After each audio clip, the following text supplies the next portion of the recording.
a little delay, about 2 hours and 10 minutes. And the Rockies are set to go in this final game of a 4-game series against the defending world champ San Francisco Giants. Chad Bettis making his way to the mound. It'll be his third start. We mentioned this earlier that Chad has not had a decision so far, but the good news is the club is 2-0 when Chad takes the mound. Tim Hudson will go for the Giants with Ryan Spilborghs. I'm Drew Goodman. But we did eat a little bit. We have to be honest. In the interest of full disclosure. You had a salad. I had a salad too. Yes, we ate lightly. Yes, we ate lightly. But we're ready to go in the sunset. That is blue skies right there. I told you, don't smoke the sun. It's well worth the wait. I mean, the field looks immaculate. I'm ready to see Chad Bettis. The weather's nice. You can't complain about it. Throw some strikes and let's get a split. We were talking earlier about some of the guys that have come up from Albuquerque. We like talking about Brandon Barnes being a high energy guy. And when you're going through a difficult stretch, not only when it comes to wins and losses, but the strangeness of the weather in Colorado the last month, you need guys like that who you know when it's time to go, they're going to have a full tank of coffee in them. And when you keep talking about the start times getting pushed back over and over again, 4 times already this weekend, you need to have a Brandon Barnes who has that energy that no matter what time the game starts, whether it's 9 o'clock at night or 4:20 in the afternoon, the guy's going to give you his best. He's going to keep the boys pumped up and ready to go. Well, the Rockies have not been able to win 2 straight in a while. Today would be a nice place to start after winning the nightcap yesterday 5-3. Leading things off, Norichika Aoki for the San Francisco Giants. And then Joe Panik, he has not had any time off. He's young and he'll bat in that 2-hole, batting .302. Angel Pagan next, Buster Posey, Brandon Belt, Hunter Pence. Matt Duffy at third base, and he's going to get a lot of time there because earlier today they released, designated for assignment, Casey McGee. Joaquin Arias will play shortstop, so Brandon Crawford's really the only starter not in the lineup. Tim Hudson on the mound and Chad Bettis. The ERA is a little bit high, but we saw strides in his last outing from his first start. Well, and what he did was he made a couple adjustments. He sit up the middle. First pitch swing, that's a little out of character for Aoki's side. So Aoki with a leadoff single in front of Joe Panik, but let's explore some of the more numbers with Bettis, the 26-year-old.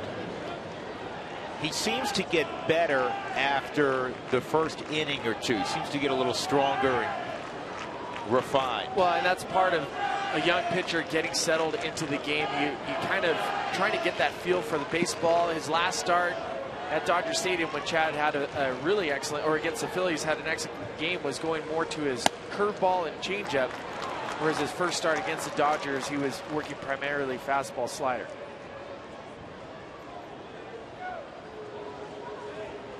And look at the first time through, 529. That's alarming, but to our point, he gets better. 250 the third time through usually works the other way. Yes, it does. This is in the air to shallow center field. Charlie's got to go hard. Descalso, and it'll be the shortstop Tulowitzki. So Troy with a great drop step and closing speed to get to that baseball, and Panik is retired. So 1 out, 1 on for Angel Pagan. And here's a look at how the Rockies will set up defensively. Rafael Inoa's getting the start at left. He's been out there before. Blackman and Barnes join him. Arenado, Tulowitzki, Descalso will give DJ LeMahieu the initial part of the afternoon off. Ben Paulson is swinging it well, playing a good first base. He's there. And Nick Hundley is doing the catching. This is his natural position for Ben, and he's done a solid job in left field so far for the Rockies. Been out there a couple of times. And the breaking ball is in there for a strike on Pagan. Well, and that's part of the residual effects of having Justin Morneau still on the disabled list with the concussion-like symptoms. But when you talk about a Willian Rosario filling in, being asked to do something he's not accustomed to, Paulson going to the left field, something he's not accustomed to, and here's Rafael Inoa playing left field, something he's not accustomed to, making a play. But he's an athlete, and he's handled it very well. Today's fun fact brought to you by All Copy. This has not been fun. 516 minutes of rain delays. We did the math for you, folks. That's 8.5 hours plus of rain delays this year. 4 postponements. And the Rockies have already played 2 doubleheaders. There's more to come. say it's been strange would be a tremendous understatement. 2 outs, Buster Posey at the plate with a speed guy at first in Orioles. Posey takes inside. His numbers against the Rockies are off the charts, and he's swinging it very well overall no matter where he is. He's got a 15-game hitting streak coming into the ball game today. 367 average for Posey.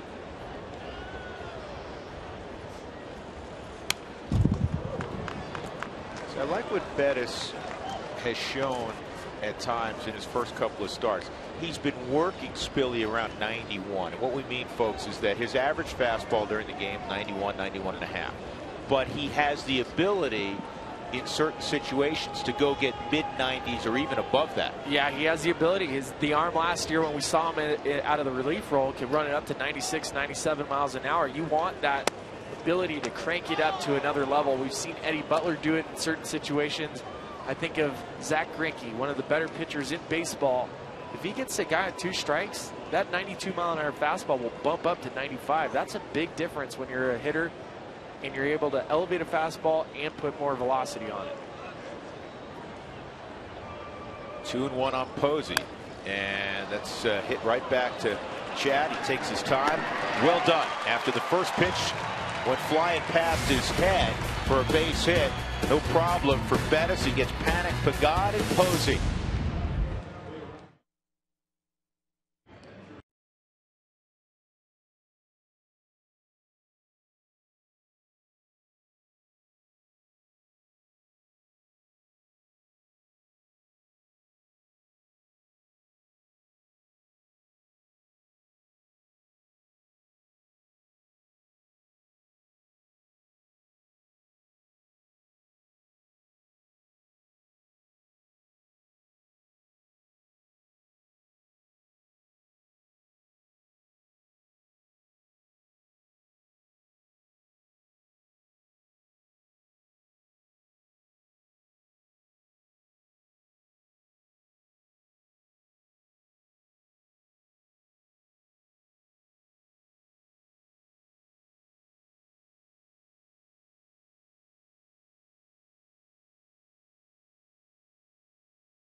He's on offense in the bottom of the first inning.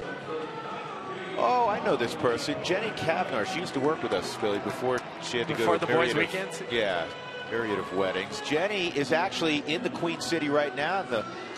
Looks like better weather to come for the Rockies, at least for tomorrow. She put parenthetically, as the Rockies will be playing in Cincinnati tomorrow afternoon. Memorial Day afternoon special. They'll play 3 games against the Reds, and then it's on to Philadelphia. Charlie's numbers on the season: 270 batting average. And the rest of the lineup brought to you by Southwest Airlines. Book your low fare now at southwest.com. Walt has Rafael Inoue in the 2 spot, then Tulowitzki, Arenado, Paulson. As you saw during the defensive alignment, Cardinals getting the afternoon off. Brandon Barnes is in right field. Nick Hundley over 300, 3 for 9 with a home run in the series. Daniel Descalso has really been swinging the bat well. He'll bat 8th in front of Chad Bettis. Here we go, Tim Hudson, and the first pitch is swung at as well by Blackman and is pulled foul. Tim Hudson's won 216 games in a marvelous career, and he's coming off a very good start. He beat the Dodgers, shut them out over 6 1/3.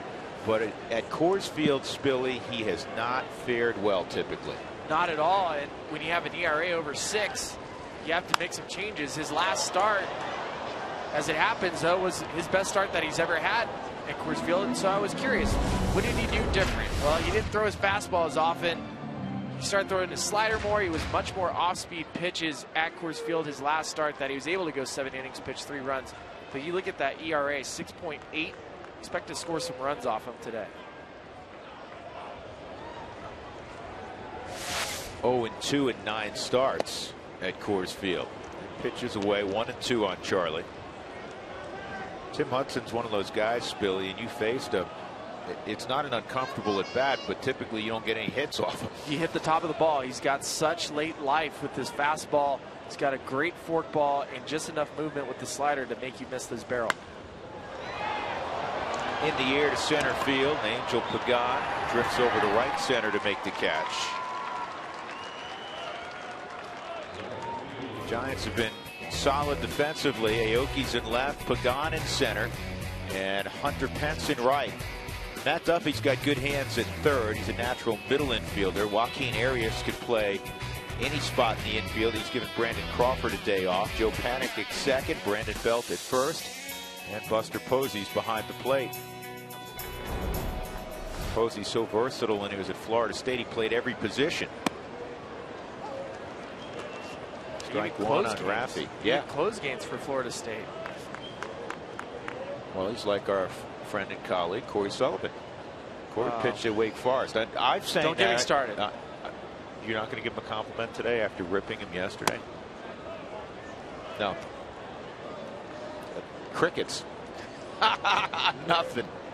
And there's Corey working with Jerry Schimmel again on the radio side. 1 ball and 1 strike.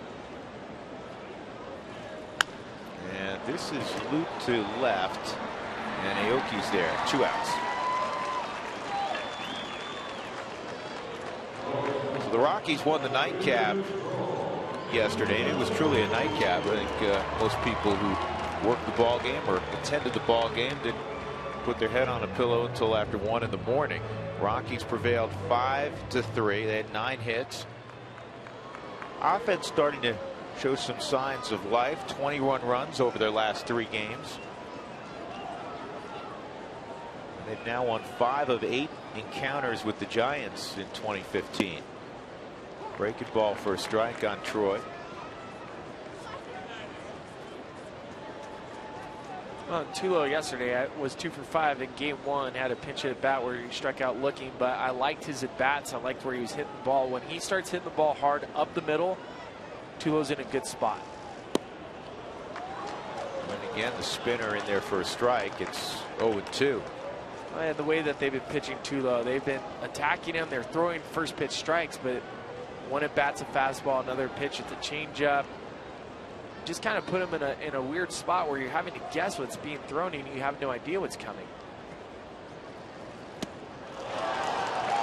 And on 3 pitches, Hudson strikes out Tulowitzki, so he works a 1-2-3 first, and we'll go to the second. No score at Coors Field.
Favorite Sports is brought to you by your hometown Toyota stores. Let's go places.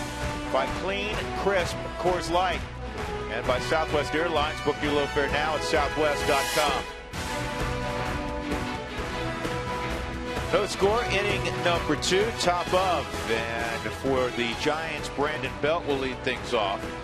He'll be followed by Hunter Pence and then Matt Duffy to face Chad Bettis. Rockies will employ a shift. Chad Bettis waiting for Troy Tulowitzki to slide over to the right side. Now he's ready to go.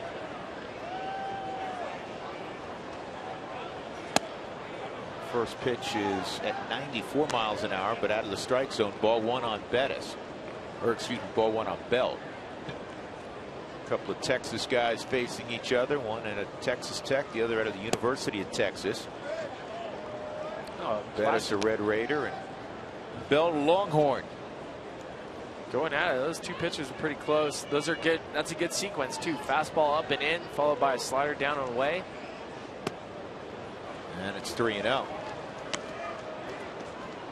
Well, first inning, Chad Bettis threw 8 pitches, 6 of them strikes, and start off this inning, he's got 3 balls. Go figure. Comes back with a strike there, 3-1. Ed Hickox is working home plate. Mike Estabrook at first, Dana DeMuth at second, and Paul Nauert is at third.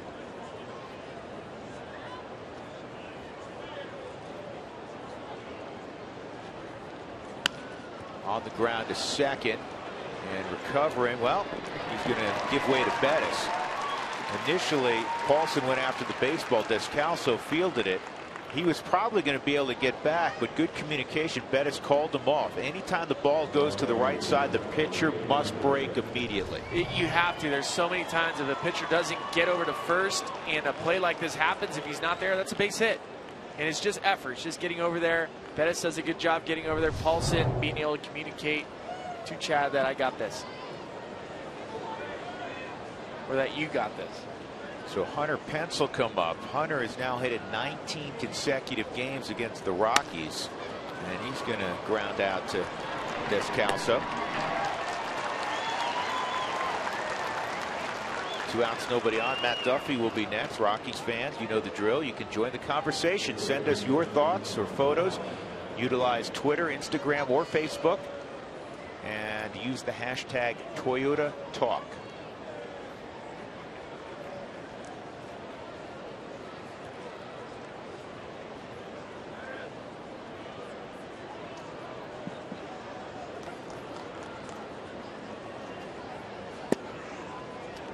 Duffy takes a strike. Well, he's working at least early in the game more 94, 95. Arm feels good. There's another fastball in the mid 90s. That one came across at 96. A little extra break gave his arm some juice. Guess so. No, I can't say that word. Some life. Life. That's a better choice of words in this day and age.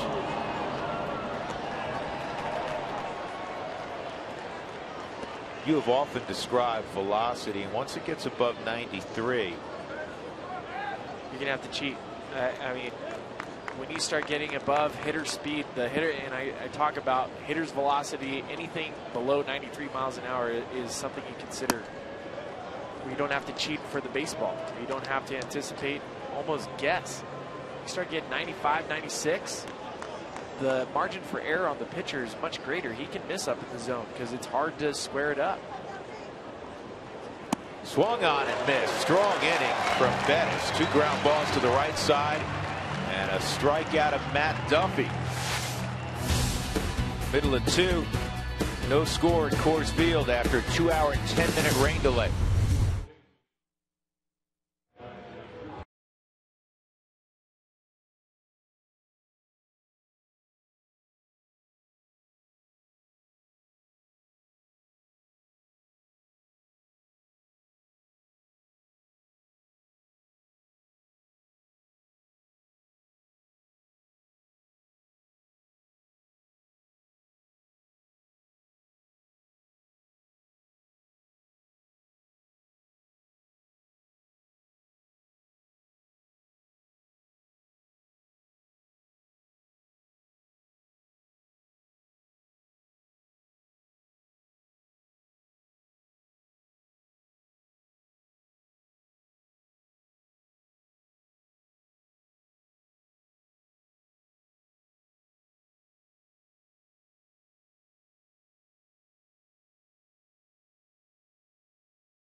to. Jeff? I'm enjoying some sunshine, but you know some guys that are also enjoying some sunshine? These guys right in front of me, because they have been the hardest working crew going. We showed a all copy fun fact a moment ago about the number of hours that have been delayed out here. Well, how about some of the stuff that they've had to go through as far as materials for this field that we'll get back to? How about that swing? Nolan Arenado scorches it to left center field, and he's going to hunt a triple. Get there, Nolan. Safe at third. Love it. Extra time, get his wheels warmed up. Huey, he was running like they were running today at Indianapolis. It was nice to see because it was so fast going around first base on a nice dry field. It jumps on the slider, Spilly, on the Subaru Supermo. You love that. First pitch slider, jumps on it, and then it gets to kiss the bricks at third base. I like it. That was really well done, Spilly.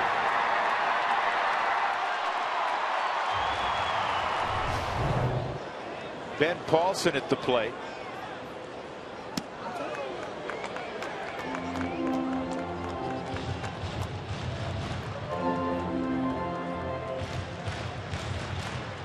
Ben Paulson, all he's done is throw out good at bat after good at bat since being called back to the big leagues. 1-0 on Big Ben.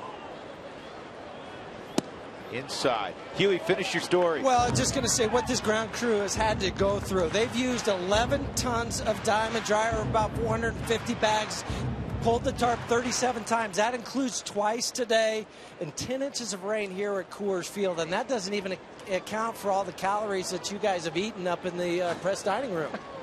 I saw you in there also. Okay, I'm part of that too. There you go. That's fouled off, 2-1.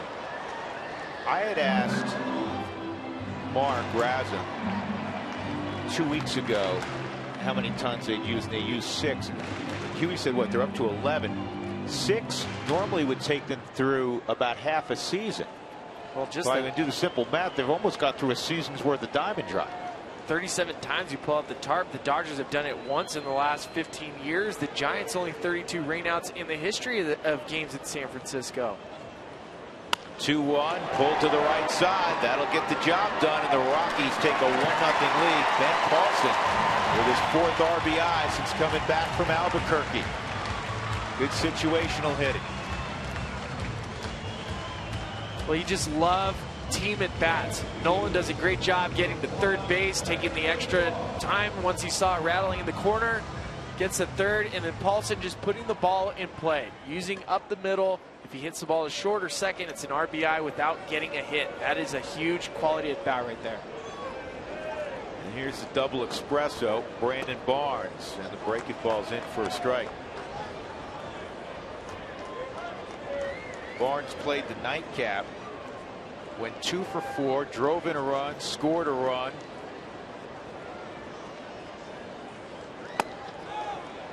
This is what he's done since his return. He's had 10 at bats. He has 7 hits. And he's utilizing the whole yard. He doesn't care whether it's sunny out or it's rainy out. He's going to hit regardless.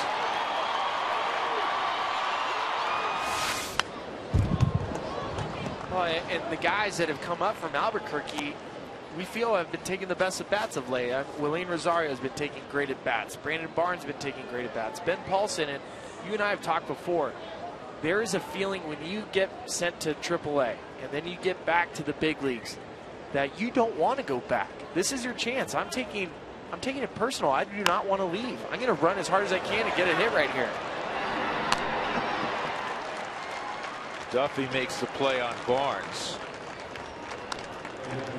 You've been in clubhouses for a long time, and I don't care how talented a team, and you played on some really talented Rockies teams, 07, 09, 2010 until the fade down the stretch. Even on the 92 win team or the 90 win team, you're gonna have periods where you feel stale and you need a pick me up, and it's wonderful when you get a pick me up from either a current teammate or a guy you know well who's getting another opportunity. And the thing that you're looking for is quality at bats, and the quality at bats come down to just being professional at the plate. Are they contagious? It is contagious. When you see a guy like Brandon Barnes coming up from Albuquerque, and he's taking quality at bats and fighting and clawing to stay on the roster, it makes you question, am I doing the right things right now? Am I doing enough to get myself prepared? Am I focused properly where I'm doing the same thing that he's doing? You've heard this before. You played for Clint Hurdle, and Clint had a lot of, we used to call them Clintisms. but they always made you pause and think, and he still does that. Yep. He's doing a great job, as we all know, with the Pirates. And at times he felt like, hey, if you get too many guys that feel like they're on scholarship, you got to shake some things up. What he meant is guys getting a little too comfortable. That can happen. It happens to everybody, and it doesn't mean that you're not. Doesn't mean that you don't care about the game or that you're not trying to win. You're trying to win, but then there's a level of urgency, and that's what I'm trying to explain.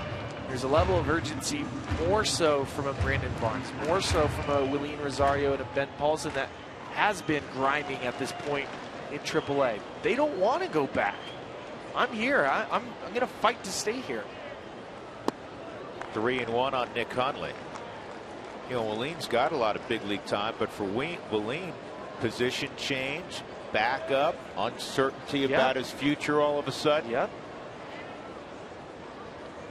And he has handled it extremely well, because personality-wise, you never know. Way outside, ball 4. He's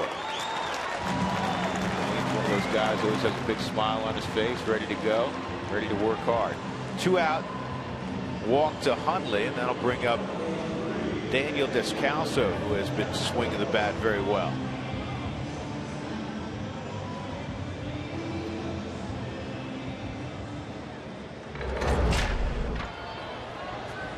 Here he is last night, gets a changeup out over the plate. I said it last night, I'll say it again. Front row Descalso. That's my Bob Uecker. Front row Descalso, he'll take it. Yeah. Went 335 at bats between home runs. Now he's got 2 in his last 13 ABs. 0-1 on the Northern California native Daniel Descalso. Went to Cal Davis. This is bounced up the middle, and Joaquin Arias was shaded up the middle, so he has a relatively easy play. Rockies get a run. Nolan Arenado began the inning with a triple. Ben Paulson brought him home.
Challenge call. The Subaru Eyesight Review will determine the outcome of love. It's what makes a Subaru a Subaru.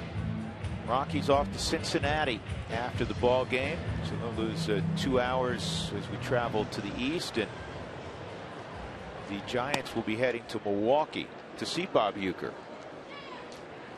Joaquin Arias will be first in the top of the third. It's 8-9-1 for the Giants. The Giants come in 25-19. The Rockies 16-25. Giants began play today 2 games behind the Dodgers, who've won a couple games in a row. The Rockies 9.5 off the pace. A team struggling in the NL West. The San Diego Padres, they've lost 4 straight. They're 4 under 500. Yeah, the Dodgers are losing to the Padres today, 11-3. And Padres scored 9 early in that ball game. The strikeout areas 1-1.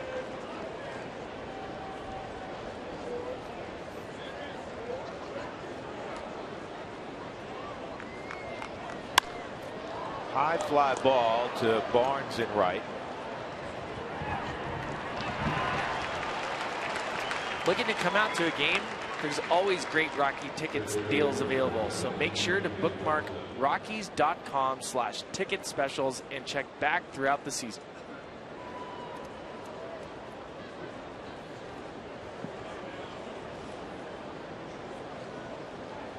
Here's Tim Hudson.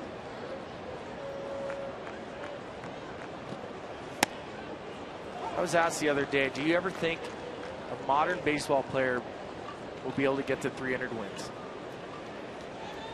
I don't know if, because you and I have been hanging out a little bit more, I honestly was just going to turn to you and say that for me, the new 200 number wins? is 200 Yeah. wins. I want to explain this carefully because I wanted to ask you something in the same breath, and that is Tim Hudson a Hall of Famer?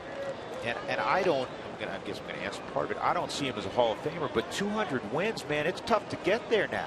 It is hard, and you got to think this is 17 seasons, and not only has Tim Hudson come back from various injuries, including a really bad ankle injury, this guy has done it fairly safe. You can see the active wins leader, Tim Hudson's on top, Bartolo Colon, CC Sabathia, Mark Burley, AJ Burnett. Are there any of the first 4 for you Hall of Famers? Maybe Mark Burley would be in my conversation just because of he's thrown a perfect game. He's been in the World Series. He's been very, I mean, for this day and age, the type of pitcher he is, it's commendable. Oh, there's no question. There's strike 3. For me, to be a Hall of Famer, you have to be over a significant period of time one of the dominant players of your era.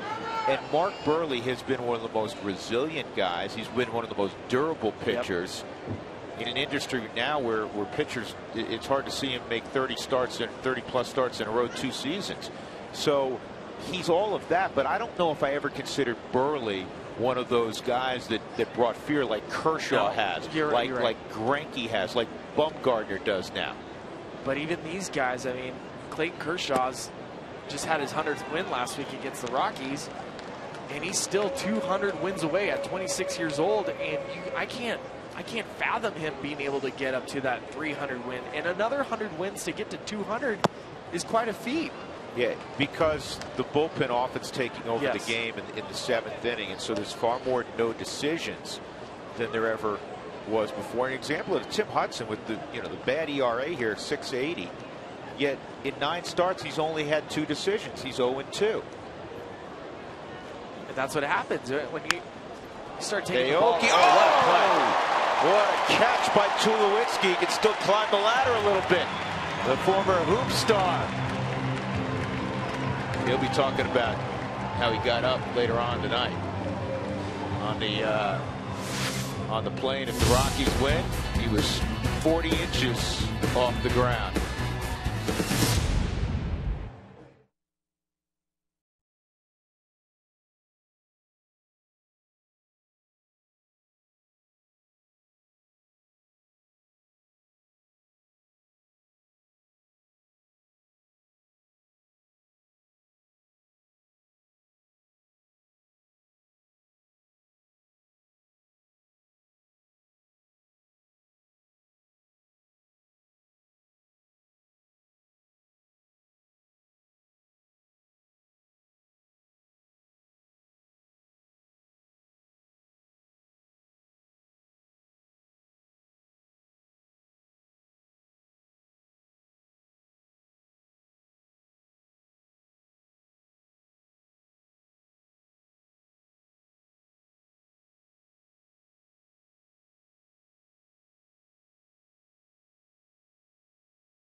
Off triple to deep left center, and he came around an RBI ground out by Ben Paulson. 9-1-2. Chad Bettis to face the 17-year vet Tim Hudson. Looking up some of the numbers to pick up on our conversation. CC Sabathia won a Cy Young. He's been an All-Star 6 times. Second in Rookie of the Year voting. He's been in the MVP vote on 4 different occasions. One pitch misses. And he had a period between 2009 2011 with the Yankees. 19 wins, 21 wins, 19 wins. He had another 19-win season in 07 with Cleveland. So dominant type numbers. Yet I don't know if anybody would say, oh, slam the gavel down and say CC's a first team Hall of Famer or a no doubt Hall of Famer. He's 34 years of age. Got beat up yesterday. He's I think 2-6 right now. Belt will run to the bag, 1 out. You're right. I wouldn't sit here and argue with you that CC Sabathia has to be in the big leagues, and the same with Mark Buehrle. I mean, again, here's a guy that's averaged 33 starts a season in his whole big league career. He hasn't missed many starts, and he's still at 204 wins. Well, actually has a little bit more. But no one's getting to 300.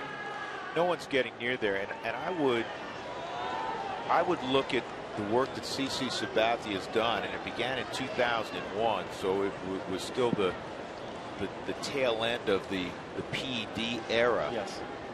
And I probably, if I thought a lot about this, would lean toward his inclusion in Cooperstown based on when he pitched, based on a whole lot of really positive numbers. Yep.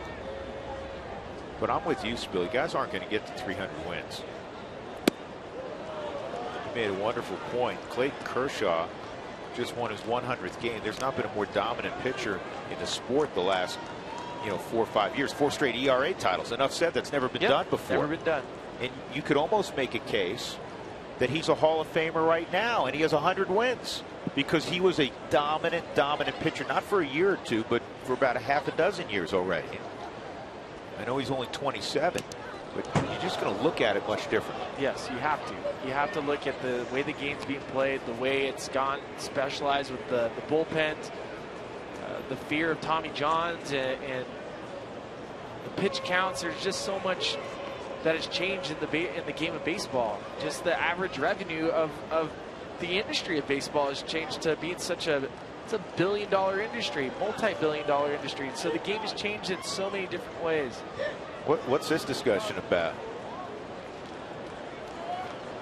I think the conversation is going to be whether Charlie still had his bat out and pulled it back in time, because I believe they call it a strike on. It hit. You know what? It hit him. It hit his jersey.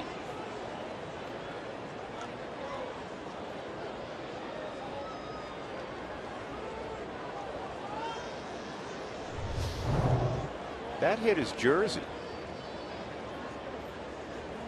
Ed Hickok's a home plate umpire.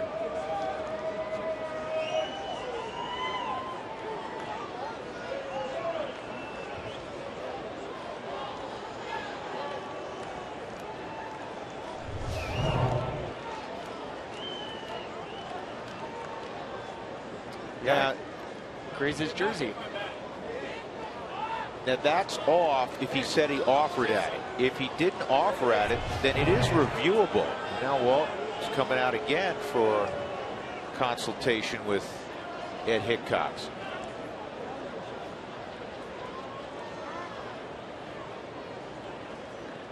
And you know what? Walt's saying, okay, if he didn't offer at it, then I want to see if it hit him. This is a good move by Walt.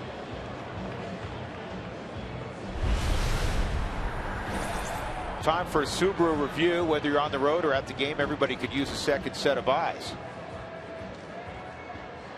And it pretty clearly, watch the jersey. It moves. There's no question.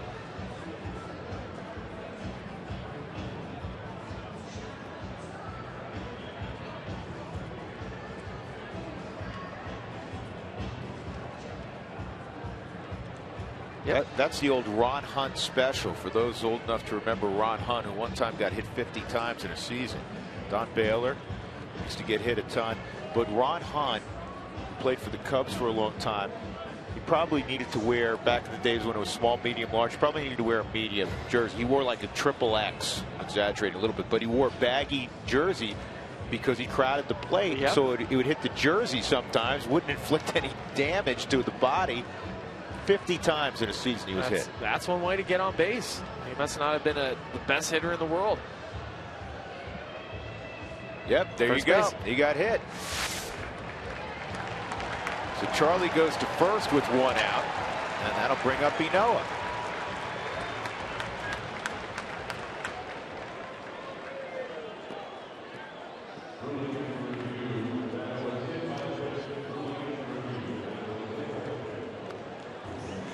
I'll tell you one thing I do like about the reviews now is that you don't see a lot of, if the call's been made, you don't typically see the visiting umpire. You don't see Bruce Bochy, manager, come back out, question or say that they got the call wrong because the call was gotten right, and you get to see it on the jumbotron. So I like how that has changed, and I do miss an occasional managerial blow up though on an umpire. Well, listen, we're going to Cincinnati tomorrow, and make sure you get there early because Brian Price blew up before the game started at the exchange of lineup cards. He got tossed by Jim Reynolds yesterday. I mean, I had the pleasure of seeing Tommy Lasorda get tossed out of many games at Dodger Stadium. Tommy almost got tossed at the Old Timers game last week. Yeah, I wish he would have. He tried.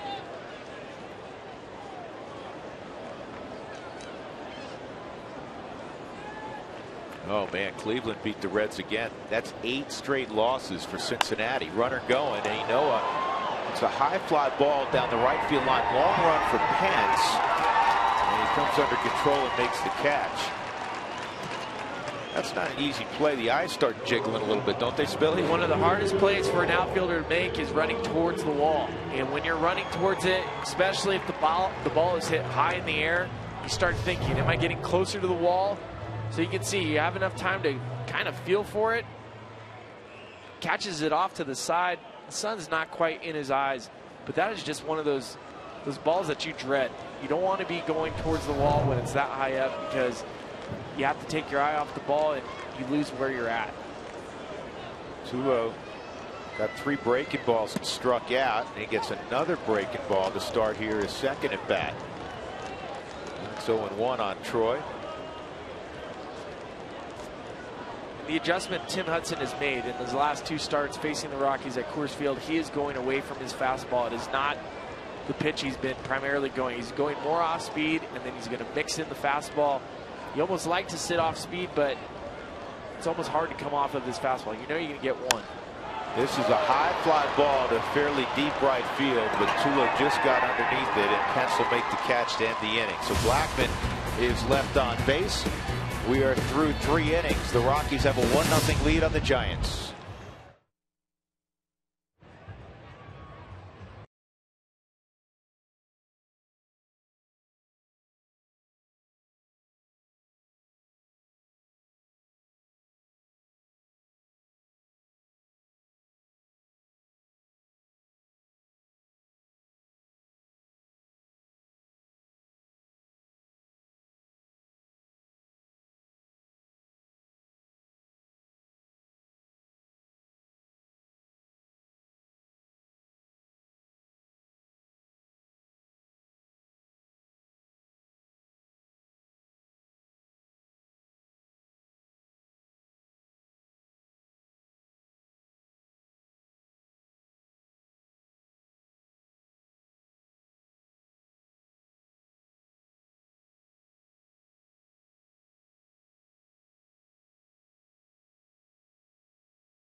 Three innings in, Chad Bettis has pitched very well. Tim Hudson pitched fine. Gave up a triple, lead-off triple to Arenado, and Nolan ended up coming around to score, so that's the difference in the ball game. 1-0 Colorado. Chad Bettis in the 4th inning. We'll have Panik, Pagan, and Posey.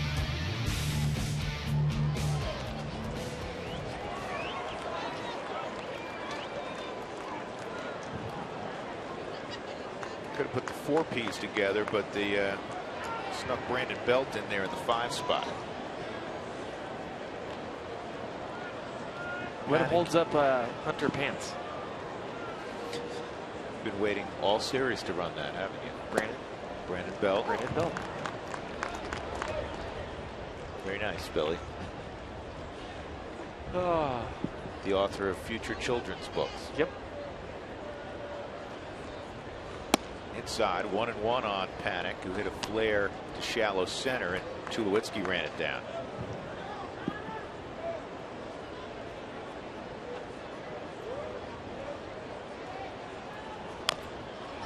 Little comebacker. Fastball had some cut on it. Belt is retired. That is 10 in a row. Retired by Bettis after the first pitch of the game was lined back up the middle by Nori Aoki. Well, he's been pounding the strike zone. First pitch strike's important. When you're pounding the strike zone, your fastball now is averaging about 94 miles an hour. Chad has a natural cut to it. I've seen it a couple times so far. He gets on the side of it.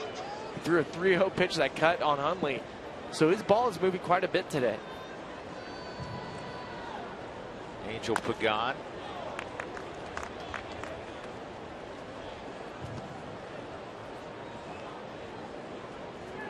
Talked about how his last start he was going to more of a changeup curveball mix. When you're primarily fastball, the hitters can sit fastball. You see that first pitch was an off-speed pitch to Pagan. It throws him off. And an easy play out left field for Rafael Noah. 2 outs. It's just like Tim Hudson today. So far he's been throwing a lot of off-speed pitches in early in the count, and then it allows that fastball to really feel like it's on top of the hitter because you're not just sitting on one pitch.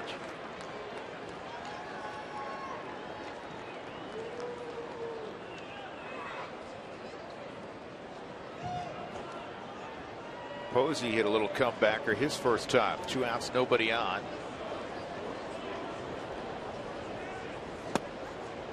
Side on Buster at 93.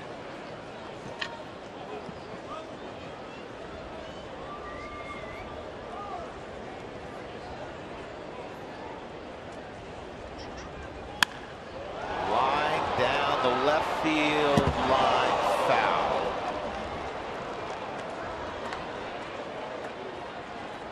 Well, Posey has done significant damage against the Rockies, and in particular at 20th and Blake. The averages you see there are above the major league average. So, for instance, on a ball middle away, he's hitting 431 points better than what the league average is. And I can tell you what he's hitting. He's hitting 700 since 2010 on balls in the middle of the plate away. And that's why it's 431 points better than average. This is only at Coors Field. Just throw it in there. It's easy. Yeah. He didn't hit very well in there. No. I mean, that's scary. That's 8 out of the 9 quadrants are those little boxes filled up with red.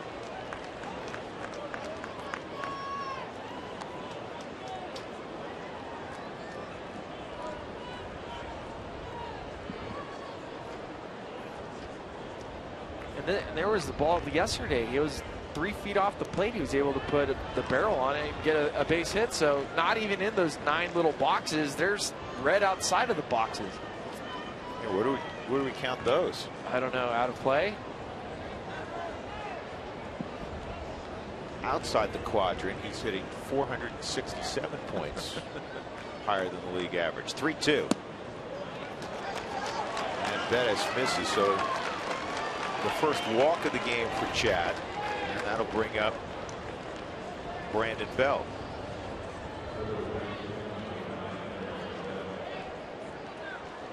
Now, these two guys are both 26. They competed against each other in the Big 12. Belton in 2009 helped lead Texas to the College World Series.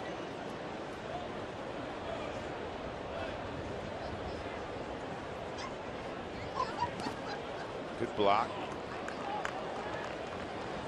Well, and that walk to Buster Posey ended up being the first walk given up by a Rocky starter in the last 17 innings. And that walk was given up by Kyle Kendrick in the 3rd inning of Friday's game. That's a nice contrast to what we've seen most of this year. Very nice. And that number for the starters has dropped a lot. And again, it comes down to first pitch strike and being aggressive with your pitches. Ground ball to second. Descalso charges off the outfield grass and flips to Ben Paulson. So the walk does not hurt at all. 1-0 Colorado, middle of 4.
Rockies leading 1-0, bottom of the 4th inning. It is mullet cap day.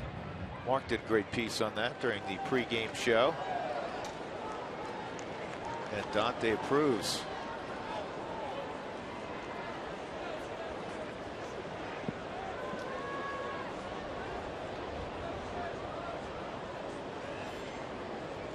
It's hard to tell which ones are mullets and which ones are their hair. Yeah, that's a different way of utilizing the mullet cap, that last individual. Oh, I like that. It's different. It's working for him, though, huh? He's got the Matsui jersey. The Matsui jersey. Did you see Kaz when you were playing in Japan? I did. Yeah, he was with Rakuten Eagles, the same team that Mashiro Tanaka, who was the big Yankee sign. Casey McGee played for that team as well as Andrew Jones. 1-1 on Arenado. Nolan lines this foul. Nolan lined a triple to left center field his first time up and came in on a Ben Paulson ground out. Kipe's wearing it today. That works for Kipe. I didn't notice. That gray must be his own, though, huh? Yeah, oh yeah, he's very gray. He was a rain cloud this weekend, wasn't he? It's his fault.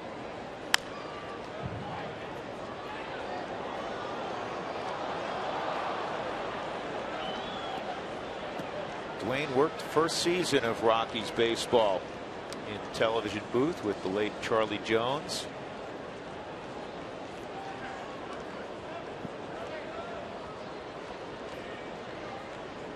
Two of our good friends at broadcasting, yes, Dwayne Kuiper and Mike Krukow.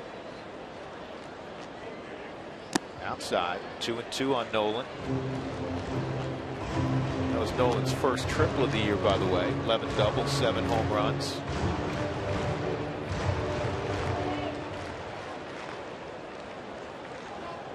Rockies as a club have 9 triples.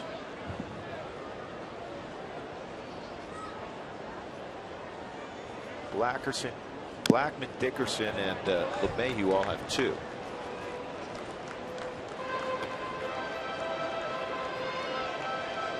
For his career, that marks his 7th triple. Triples are hard to come by. You got to hit it out in that left center alley, the triples alley. That, or you hit it down the right field line where it rolls and the visiting right fielder misplays it.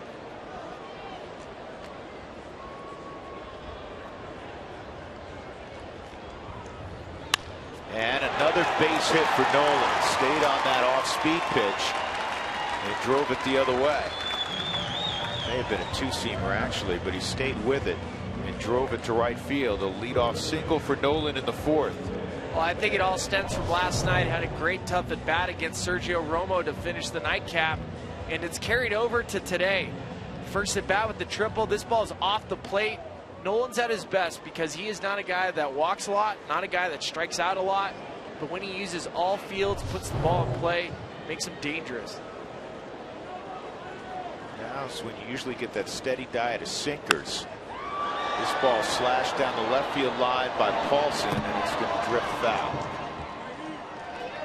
When you come up against a guy that has a super sinker like Hudson, and there's already a guy on, and you know he wants to induce that ground ball, do you make yourself that much more aware to try to get the ball up? Well, you try it. You have to. You have to set your sights up. I think one of the easier ways to do it is to look for a ball above your belt, and especially early in the count. That also allows you, if there is an off-speed pitch up in the zone, you can make solid contact. When you're looking down in the zone because you know he's trying to throw that sinker down, those off-speed pitches look more enticing. So here you look above the belt. That's a fair ball. It'll work as a bunt. Moving to scoring positions, Nolan on the ground ball to first.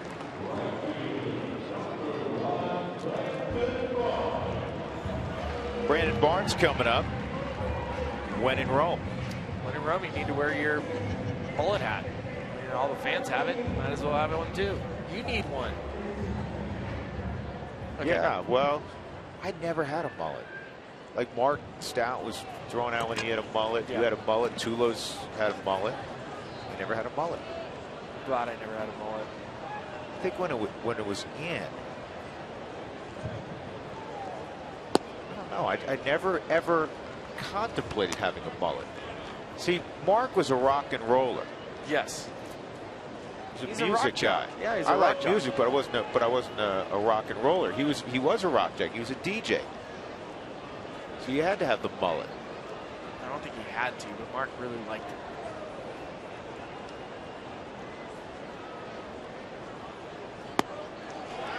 Barnes stays off that pitch, and he works himself into a hitter's count, 2-0. Here's Mark.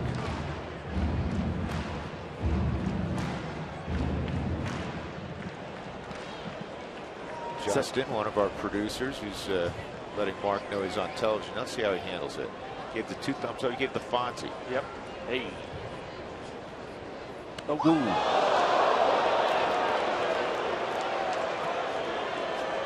So Barnes, the second man to be hit by Tim Hudson, will go to first. 2 on for Nick Hundley. Well, it's a slider that gets away from Tim Hudson. Not trying to hit Brandon Barnes. Those pitchers are never trying to hit another position player, but there's a ball that just gets away from him. Barnes loves being hit. Former football player. Take his base proudly. Don't rub dirt on it.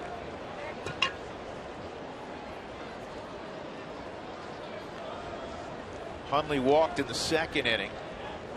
Rockies lead 1-0. 1 run on 2 hits. No run, just 1 hit for the Giants. Bottom of 4.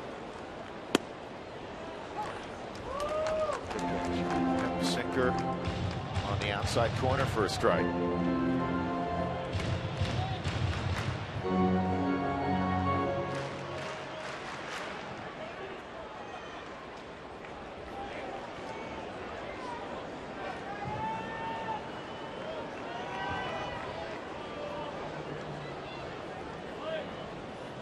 This ball lined down the line, and it is a foul ball, barely.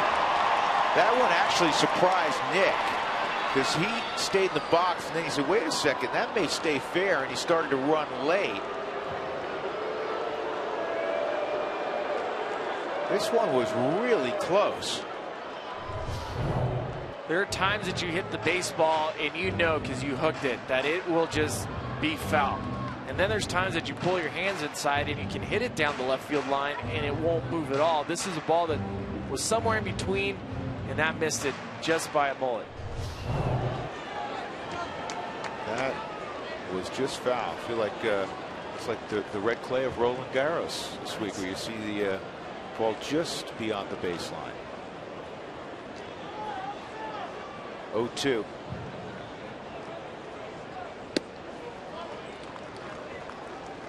Well, not a surprise that Nick Hundley sat on that breaking ball. He's hitting .450 against anything spinning so far this year, which is the highest average in baseball. Well, and part of what's helped Nick so much is his ability to go to right field. He's fought off fastballs to right, so when you do hang him an off-speed pitch, he hits it hard. He goes in play. We talked about this yesterday. Michael Kadyr's approach is different. Michael Kadyr would always try to hit the fastball as hard as he could to the right fielder. Most people think, get a fastball, hit it up the middle. Well, Kadyr said if you threw him an off-speed pitch, he could hit it to the big part of the field. And Nick Hundley, maybe not to the extreme Michael Kadyr, but is very close to that. That misses, and now it's 3-2 after Hudson was ahead 0-2.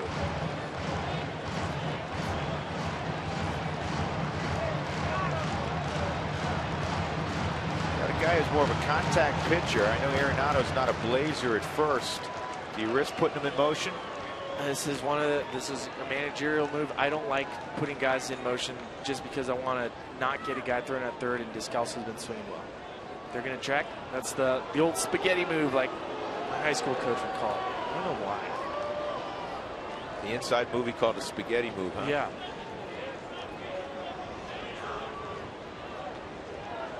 Panic's been forced to kick dirt and keep Arenado pretty close to the bag, which opened up a little bit more room on that right side. Arenado, the lead runner, the trail runner's Barnes. 3-2.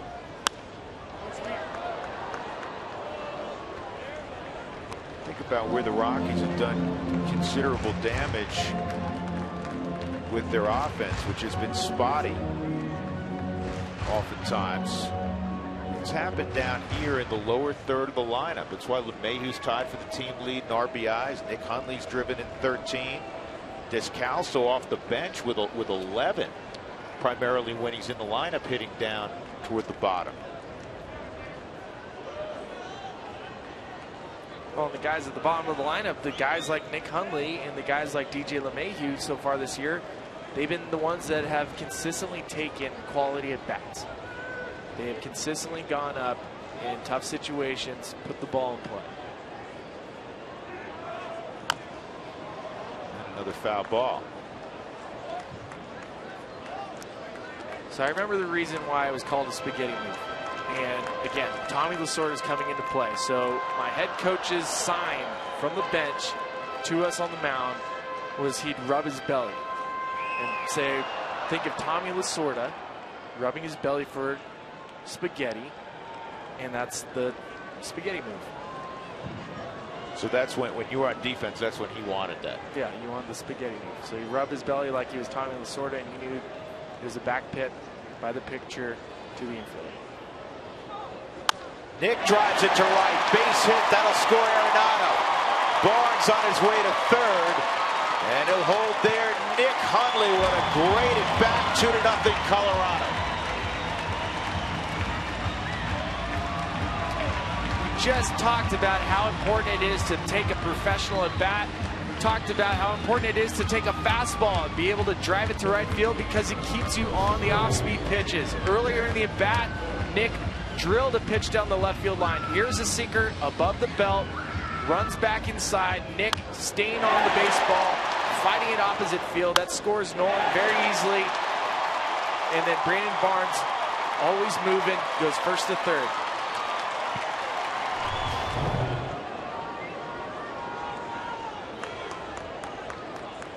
Descalso with one out.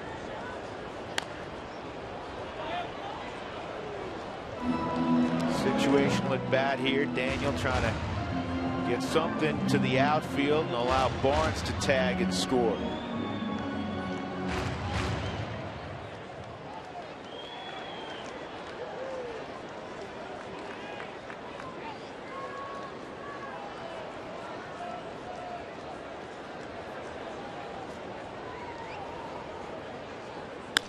Back up the middle, even better. Base hit, 3-0. Huntley goes first to third. Rockies starting to bunch hits together against Tim Hudson. RBI number 12 for Descalso, and most of those in the last week. He's already got more RBIs this year than he did last year. And here it is on the Subaru Supermo. What I love about Descalso, he is taking these quality at bats. He's taking a fastball, trying to get the ball in play, drives it hard up the middle. He had a base hit stolen from him earlier in the inning. More of a double play depth right there, so that one finds its way through. And then Nick Hundley going first to third gives him another situation where you can get a run without having to get a hit. Bettis at the plate.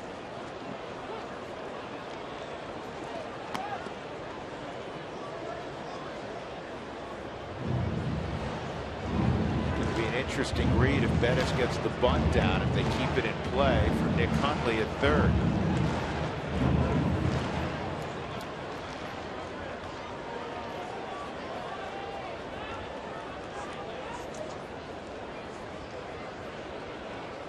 Descalso takes off, and the slug bunt was on. It's line foul. I like that. A lot of things going on. You have middle infielders moving. You have Descalso moving. If he swings through that, you got Nick Hundley at third, so the Buster Posey isn't going to just come up firing. It's a lot of action on one play. It's one of Walt's favorite moves offensively. He really likes the slug bunt. And if you have guys that can handle the bat, pitchers obviously that can handle the bat, it's a great move. Outside, bunts back on, 1-2. Or put so much pressure on the defense to know where they're going. It's throwing a wrinkle at the defense. They're expecting bunt. They're expecting the pitcher to bunt. You have the base runner running, so there's a coverage scheme going on. Is Panic going to cover first? Is Brandon Belt going to run in? And then you pull back to hit. It's creating chaos. There goes Descalso, and this is on the ground to short. It'll work. Rockies put the slug bunt back on, and Bettis gets himself a ribby, make it 4-0. Well, you can see the infielders looking at each other, kind of scratching their head. What are you supposed to do? Arias playing short, expecting that's a double play ball if he isn't showing the slug bunt. If he just swings into that, that's a double play ball. Descalso running. But you can see right here, none of the infielders ended up covering the bag. They weren't expecting Descalso to run. Works out great. And now you have another man in scoring position also. That's the bonus with Descalso at second. Here's Blackman, 0 for 1, and he was hit by a pitch. Walt's talked a lot lately about the lack of offensive execution. You've talked about it today in a couple of different instances. Great offensive execution, situational execution. You had the Paulson at bat earlier after the triple by Arenado. Yes, and that shows how important the pitcher is to the offense. When you can have your pitcher still take quality situational at bats, because it's not an out. That's an out, a productive out for Bettis that scores a run for himself and the Rockies by just putting the ball in play, by not being an easy out.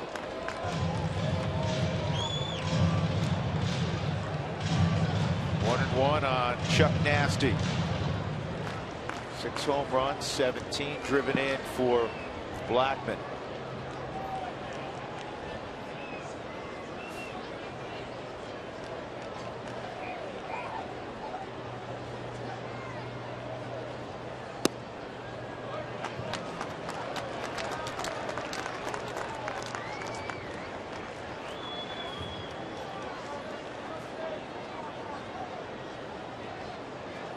You can see Charlie so far this year 2 for 7 with runners in scoring position, 2 RBIs with his runners scoring position, 2 out.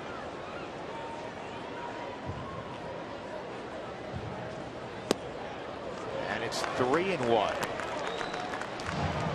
Blackman a year ago hit 19 home runs, on pace to eclipse that mark. 19 home runs, 72 ribbies. They're close to middle of the order type numbers, and he's hitting atop the Rockies lineup. Descalso at second, 3-1 with 2 outs. The Rockies have already scored 3 here in the 4th against Tim Hudson, and they're up 4-0.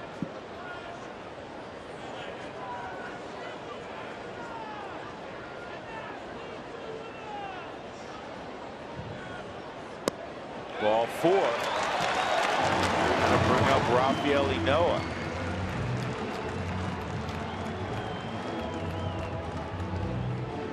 Follow live Rockies baseball in 2015 with MLB.com at bat on your phone, smartphone, or tablet, featuring scores, stats, highlights, and more. Download MLB.com at bat. Guy has been with the Giants forever as their pitching coach, Dave Righetti. He had a marvelous career. Played some for the Giants, probably most notably for the Yankees through that July 4th no-hitter a few years back or so. I think he was one of the few pitchers in Major League Baseball history to throw a no-hitter and lead the league in saves. All like Dennis Eckersley. Yeah, that's one of them.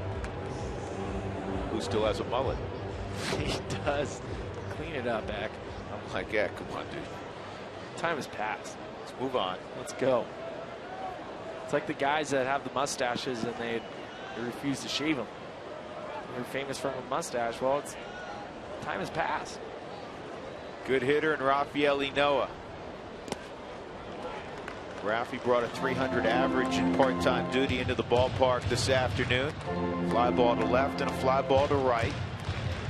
2 on for Rafi. 8th man to hit here in this productive 4th inning for the Rockies.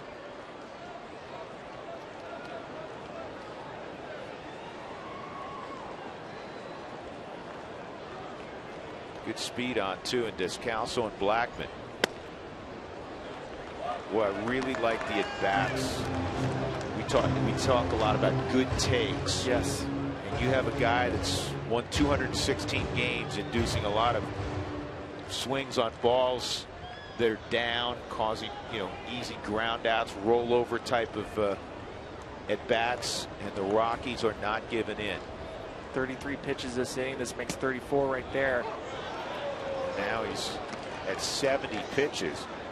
And again, both these clubs, as you all know, dealt with a lot of weather and played a doubleheader yesterday. So the last thing the manager wants to do is run out and be in the bullpen in the 4th or 5th inning. And part of what you're talking about with these quality at bats comes down to the personnel and what they feel comfortable doing. Noah knows he's not going to drive the ball out of the ballpark. Have a good idea of who you are. That's why it goes back to batting practice. If you're Rafael Noah, you don't want to get caught in the group with Tulowitzki and Cargo. You don't want to hit in that group. No, you want to hit in the group of guys with Descalso, and no offense to them, but the guys that aren't going to be trying to drive the ball out of the ballpark, that take the ABs where batting practice you're just trying to hit line drives, not worried to see how far you hit it. The Giants have gotten up Gene the pitching machine, Gene Machi.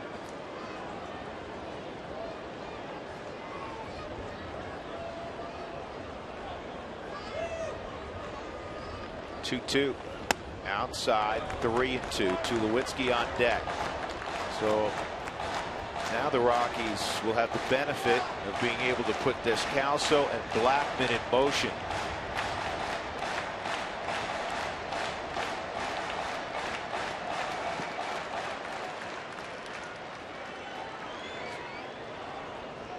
Yuki moves off the line a little bit and left. Pagan straight up, and now give a couple of steps. 3-2 on Rafael Noah. Back up the middle and on. through? No, but they're not going to get him at first. Arias saved a run by getting to that baseball. It was an extraordinary effort, and they're loaded up for Tulowitzki on the infield hit for Inoa. Another high-quality at-bat. High-quality at-bat. It's about putting the ball in play. You get a pitch, try to drive it up the middle.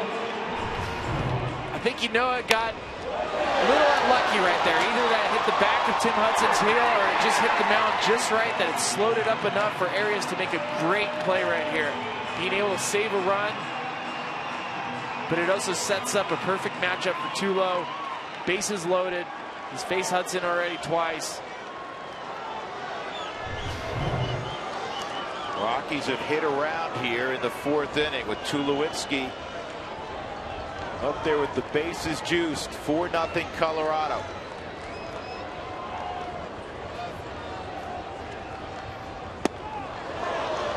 Home run hack, no baseball. It was a slider in all 3 at bats. Hudson has gone either curveball or slider. Opening pitch to Tulowitzki. And he was waiting for a Tulo 1-for-4 with the bases loaded this season. 2 RBIs. That was Tim Hudson's 38th pitch of the inning. 36 pitches to get through the first 3 innings. And then they're making him work. Rockies could bust it wide open here on a Sunday afternoon.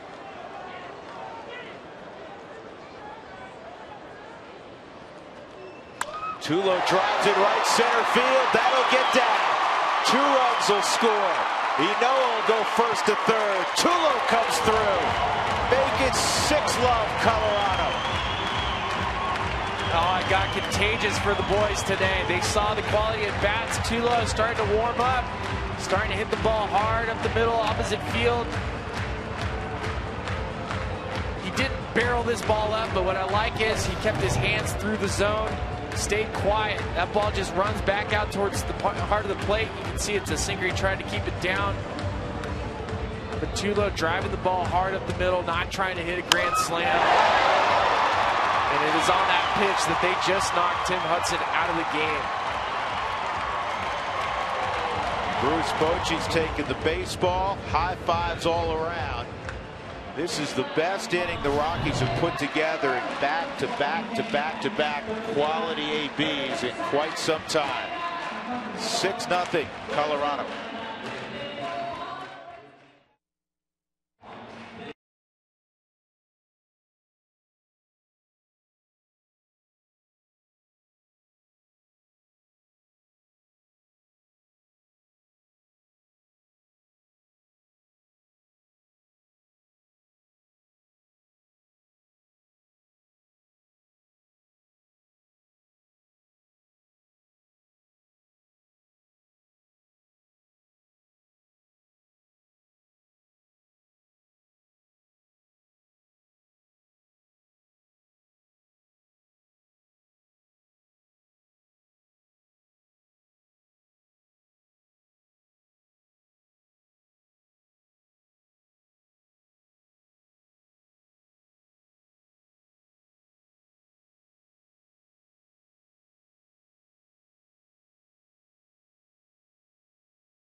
First base coach Eric Young, 2-run single for Troy, and the Rockies have knocked Tim Hudson out after 3 2/3.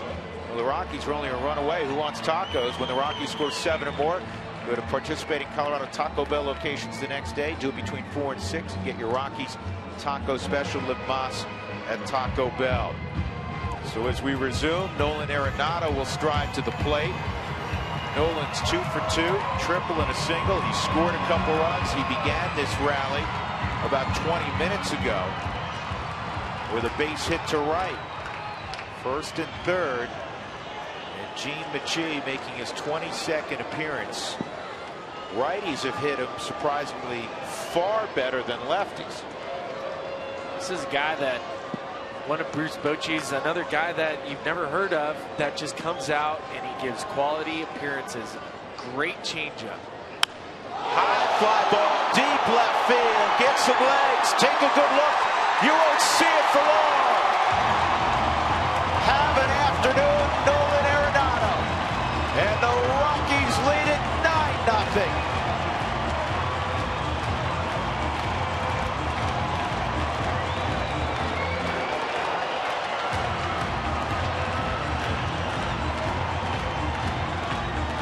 Nolan and Buster Posey having a couple words at home.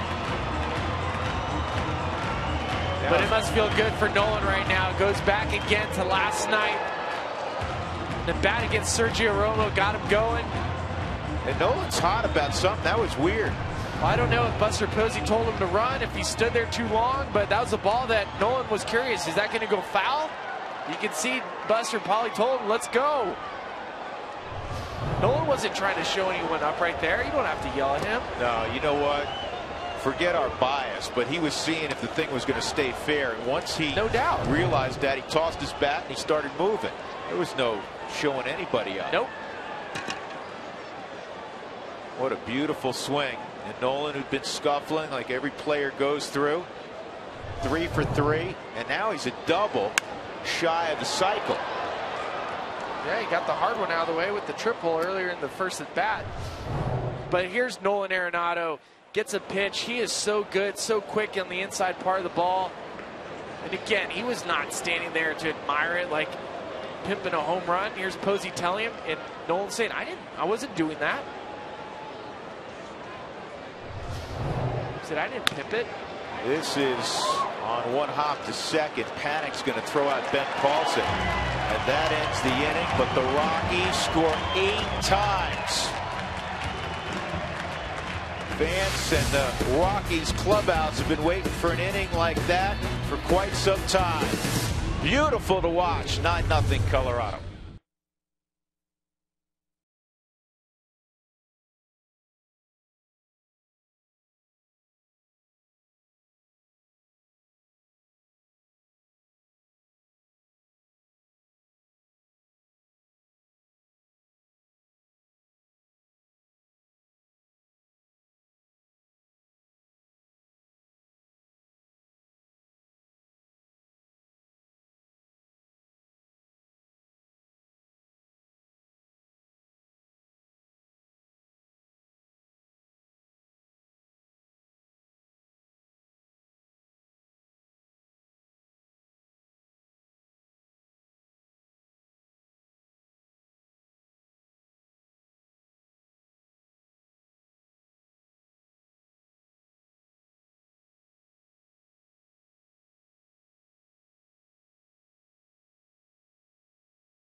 Inning went, and then really frustrated when Arenado took Michie deep, a 3-run shot, and when he came across home plate, he had something to say to Nolan.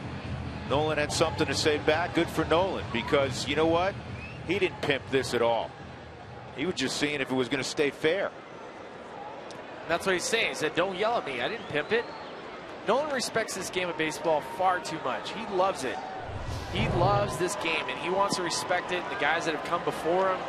And guess what? You know what? This is not a guy that got called up last week that's admiring a home run. He's got a little bit of a resume now. Yes, he does. I mean, that's just taking it a little bit too far at that moment. You know what? Good, because this is something Put yourself back in that uniform. This Well, is something. yeah. I know. This is something the Rockies need. They play the Giants 18, 19 times. This is a team that's won 3 World Series in the last 5 years. We know about what they've done.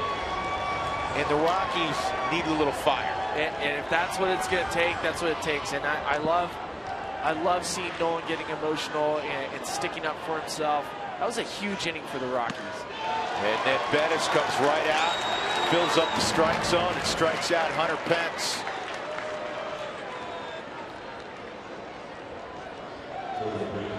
That 8 spot in the 4th gets the Rockies fans tacos.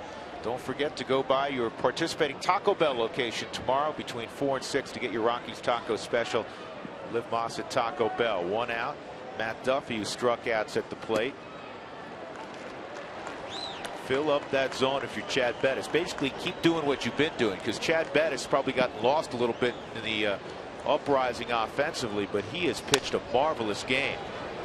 Descalso's got it on 2 hops. 2 gone. Well, it's fine if he gets lost in this game, because it means we're not talking about anything other than just going out there and throwing quality pitches. Just keep firing away. Be under the radar today. That'd be great.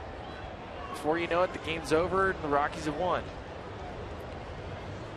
Joaquin Arias with 2 outs and nobody on. And that darts over the inside corner for a strike. Tim Hudson coming off a terrific performance against the Dodgers. 6 1/3, no runs, 5 hits. A little different this afternoon. That's strike 2. 3 2/3, 8 runs, all of them earned, 6 hits, a couple of walks. He hit 2 batters, struck out just 1. And that 6.80 ERA coming in at Coors Field, it's going north. Got us fired up. Yeah, we're all that fired home up. run and the little conversation. That hurts. Too much coffee. Rain delay coffee break. No, we're fired up. It's good to see. 0-2, and that's in the air and out of play down the right field line. We see these guys day in, day out, and I mean, as much as we're watching this from the outside, we're watching this tough stretch and seeing them go through it. It's tough to watch. It's tough to watch the people you're following go through this stretch, and when you see something like this, fire them up, it brings excitement. I'll tell you what, I'm fired up watching Chad Bettis. He's pounding the strike zone. Shutout baseball through 5 innings for the Texas Tech product. 9-0 Colorado. They've out-hit the Giants 7-1.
is brought to you by the Ford Super Duty. Built better, built stronger, built Ford tough. By Southwest Airlines. Book your low fare now at southwest.com. And by CenturyLink, your link to what's next. Rockies blowing out the Giants in the 5th inning. They're up 9-0. Trying to split this 4-game set against the defending world champs.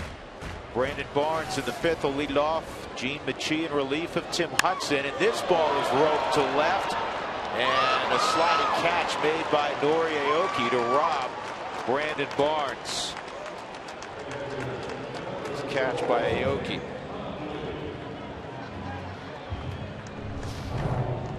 Well, here's Aoki. He's been playing the ball pretty deep at Coors Field. He's not quite sure how the ball travels here. Barnes hits a laser right at him and makes a great play. A little unconventional, but it's still a good play. Nick Hundley 1 for 1 and a walk. Singled in the 4th inning after a lengthy at bat. May have been the quintessential at bat in that inning if you had to pick one, because Hudson still had an opportunity to get out of that inning pretty much unscathed, and Nick battled and battled and battled and then lined a base hit to score a run to right.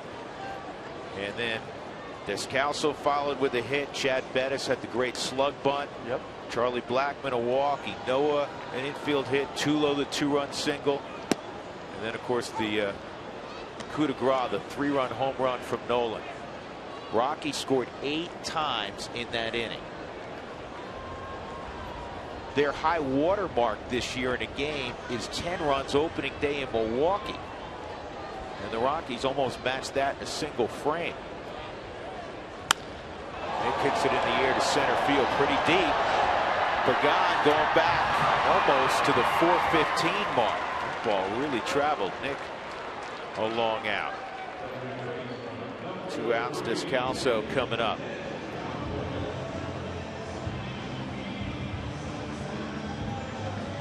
Previous high in an inning for the Rockies, the 5 they scored against the Dodgers in the 4th inning, and it was a ball game that they, you know, you play woulda, coulda, shoulda. That was against Clayton Kershaw, if you recall. Yep.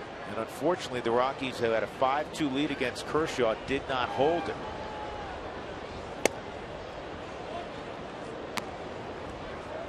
So look at this. The Rockies have scored 8 runs or more in a game just 3 times, and they got 8 in the 4th inning. 3 of them against the Giants.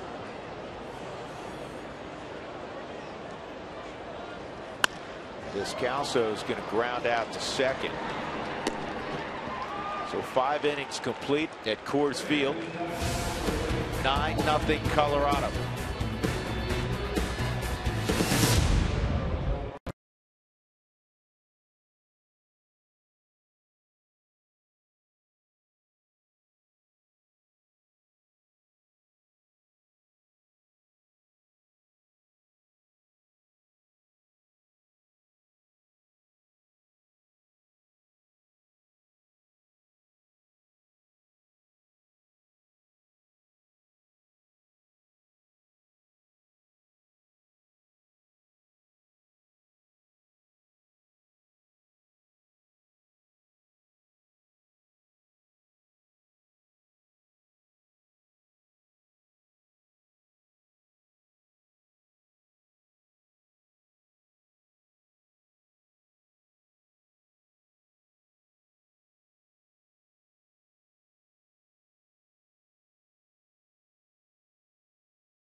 Nothing. That man right there, Nori Aoki. He's due up second this inning, and of course most people know, we've talked about it, that he's from Japan. But if you compare his numbers in Japan to one of the greatest guys to come over and hit over here, Ichiro Suzuki, he actually has more hits. Yeah, I know he's played a few more games, but their average is very similar. Their doubles. He was a 7-time All-Star in Japan, 3-time batting champ, playing for the Yakult Swallows. And, of course, Suzuki the other day passed Babe Ruth for 38th all-time on the hit list with 2,874. He got a single later on, so 75. He's got over 4,100 hits combined between Japan and the United States. Hey, he's closing in on Pete Rose. And I want to ask Billy about this because he obviously played in Japan. When I saw those numbers on the graphic that Jeff just explained earlier, it was a little surprising because Ichiro came over here with such great fanfare. Nori Aoki did not have the same fanfare at all, yet his numbers were somewhat similar. Yeah, well, there's always times where somebody paves the way. He's like a Fernando Valenzuela, where he was the big guy coming out of Mexico. Ichiro paved the way for Aoki, and he is the one that has all the fanfare. If you go to Japan, you'll see Yu Darvish as he runs. Nick Hunley runs down Jimachi. That's great. They just played tag. That is exactly what that looked like. A little backyard tag. Hunley said, "I am not." You're not going to. I'm not going to discuss. I'm not going to have to take heat from my teammates later on if I don't win this race with Michi. I'm not throwing the ball to first. That's what that was. Oh, that's great. Now, when you were in Japan, was the respect level that folks have for Nori Aoki anywhere near the respect level they have for Ichiro? No, Ichiro is billboards everywhere, and it's between Ichiro and Yu Darvish. Those guys are, whenever Ichiro's at bats are on TV, it is everywhere in Japan. It's not the same for Aoki, but Aoki-san still travels with quite a group of news media outlets that go back to Japan. So, I mean, he has a following. Everybody in Japan follows their players that are doing well in the States, but at not the same level of Yu Darvish or Ichiro.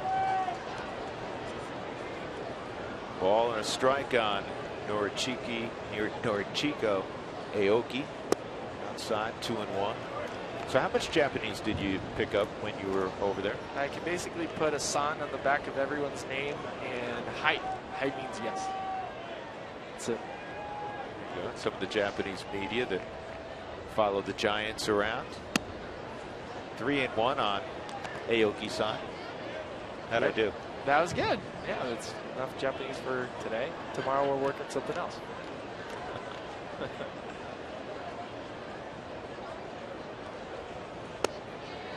And that just missed. That's the second walk allowed by Bettis, just the third base runner. Chad at one point retired 11 in a row. Aoki's reached twice. He began the ball game with a base hit.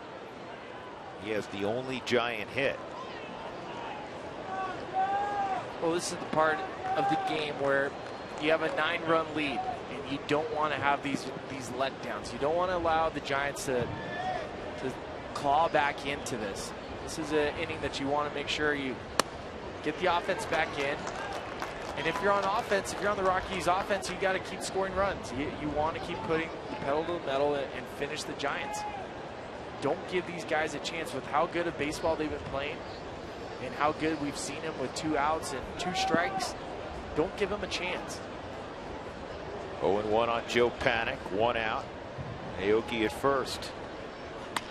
Should be 2. Maybe not. Wouldn't hit quite as hard as I thought initially. So Panic switches places with Aoki. How about this, Billy? This is Bettis's pitches by inning. About 17 is average. So anytime you're working under that, you're really working efficiently. 9, 11, 12, 13, 11. That's extremely efficient. That should get you well into the ball game where Walt doesn't have to make too many pitching changes. And the tempo, that's part of it. What's helping Chad Bettis today is he's getting on the mound, he's getting the ball, and he's right back to throwing the baseball. Well, fielders love that, don't they? They love it. I mean, I haven't seen, you don't see many guys standing on the defense right now with their hands on their hips. They're all working their gloves, working their feet, making sure their area is nice and clean. You're not seeing hands on the hips, hands on knees, standing there.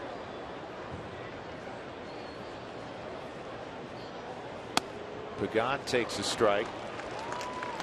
Be interested to see, you and I will check this out later on, pass it along. His average fastball coming in was a little over 91 this year. Today, I would venture to guess he's been right about 94. Yep, 93, 94. He's touched 95 a couple times already. A couple 96s, yep, in fact, that we've seen. This is a high fly ball to right center field. Brandon Barnes waiting. And once again, it's a low pitch inning. The walk to Aoki. Through 6 innings, Chad Bettis cruising. The Rockies are up 9-0.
Root Sports is brought to you by GMC. Precision matters.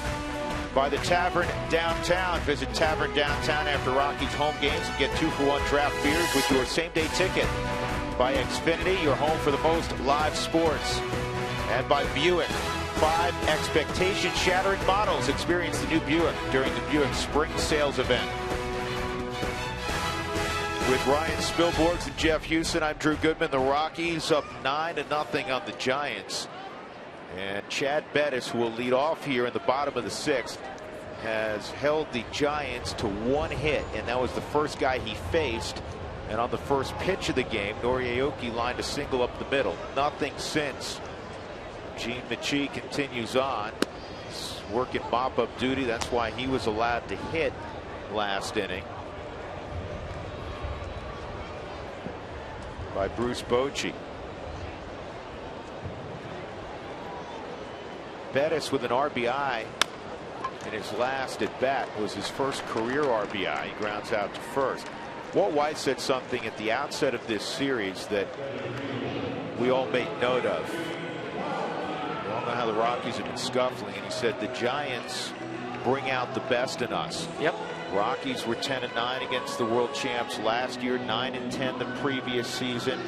They have a winning record over the last 2.5 years against San Francisco. Did you feel that way when you were playing? Absolutely. When you're playing teams that are great competitors, a great team. And for the Giants this year, it was something that got them kick-started, something Mike Krukow in the box next to us, the Giants broadcast team, they said once they played the Dodgers, was once they started getting on a streak where they were playing good baseball. When you're playing a team that you know is good, this is the defending champs. You know what they bring to the table. It brings out the best in you. And you guys at this level have most often competed against each other, sometimes in high school, many times in college, oftentimes in the minor leagues, and then you get here. So relationships are cultivated. And you see each other inside the division 19 times. This ball fouled off by Charlie. And though you respect, and as I'm talking about, have relationships and friendships on the other side, were there teams you truly disliked? The Giants have to be at the top of it, and one of the reasons why was because they were so good. Because we do play them so many times, and when you see them go and win a world championship, you're like, we can beat these guys. We play them all the time.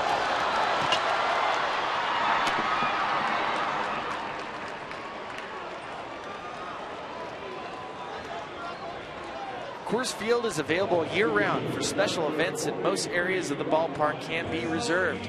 Call 303-ROCKIES for info.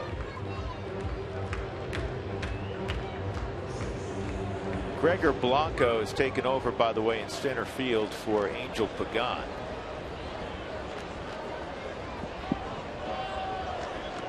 I'm sure that's just a situation where Bruce Bochy's given a veteran player the rest of the afternoon off.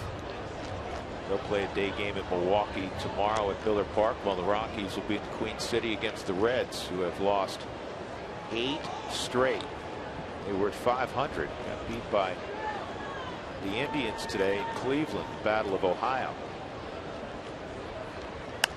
Noah fouls this off, 1-1. Did some of the rhetoric that sometimes came allegedly from the Giants camp about baseballs and the humidor and that sort of thing, did players laugh that off? Yeah, or did that add to some of the rivalry? I mean, it adds to the rivalry, but a lot of that is laughed off. You see the guys in between when you're working out in the weight room, and you can tease him like, really, you really think that's what's going on?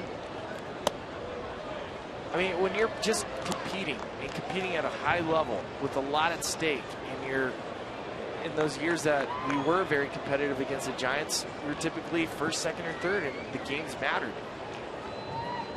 So when games matter, it brings out a different level of competitive fire. That's a great piece of hitting by Noah. Yep, Noah with a base hit to left.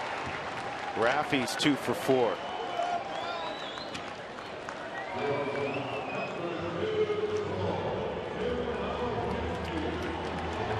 Well, here's a Noah again taking another quality at bat on the Subaru Supermo.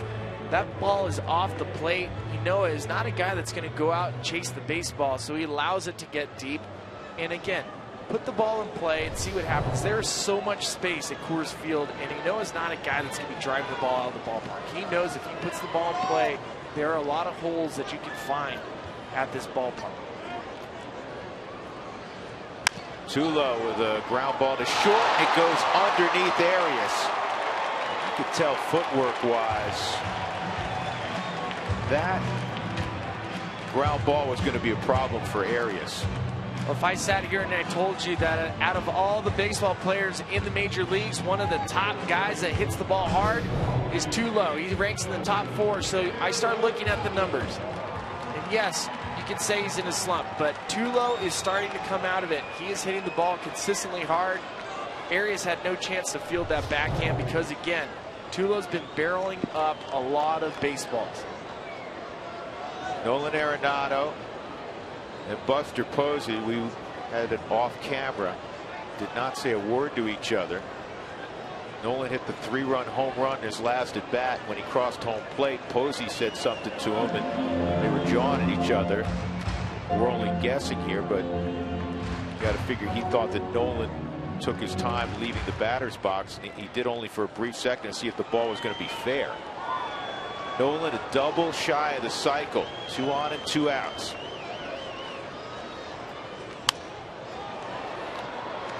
Today's game changer brought to you by T-Mobile.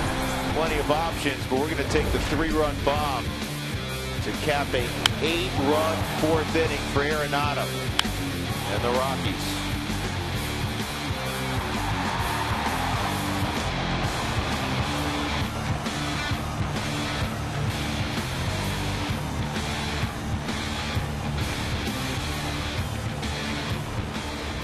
Count on Arenado. That was an error on Arias. Back up the middle, a base hit. Here comes Noah home. He'll score the Rockies' 10th run. And it's a 4-ribby day for Nolan Arenado. Not to mention he's 4 for 4.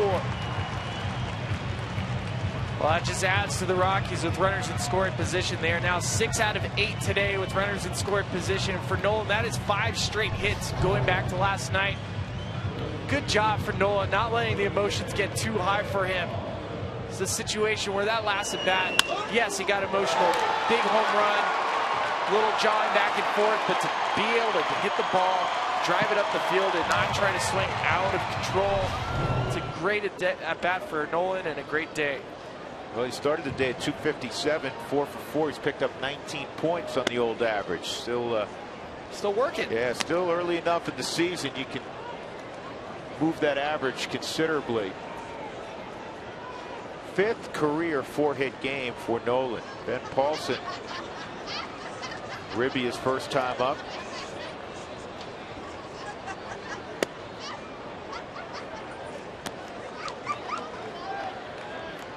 Ten runs, 9 hits for the Rockies. No errors, no runs, 1 hit, and an error on San Francisco. 2-0 on Ben Paulson.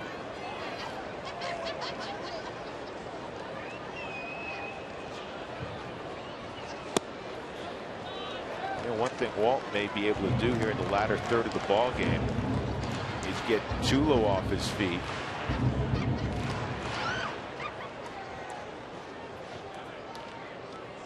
I've asked you guys this before. I know Jeff felt even in an inning or 2 off, and people at home may say, well, what difference does that make?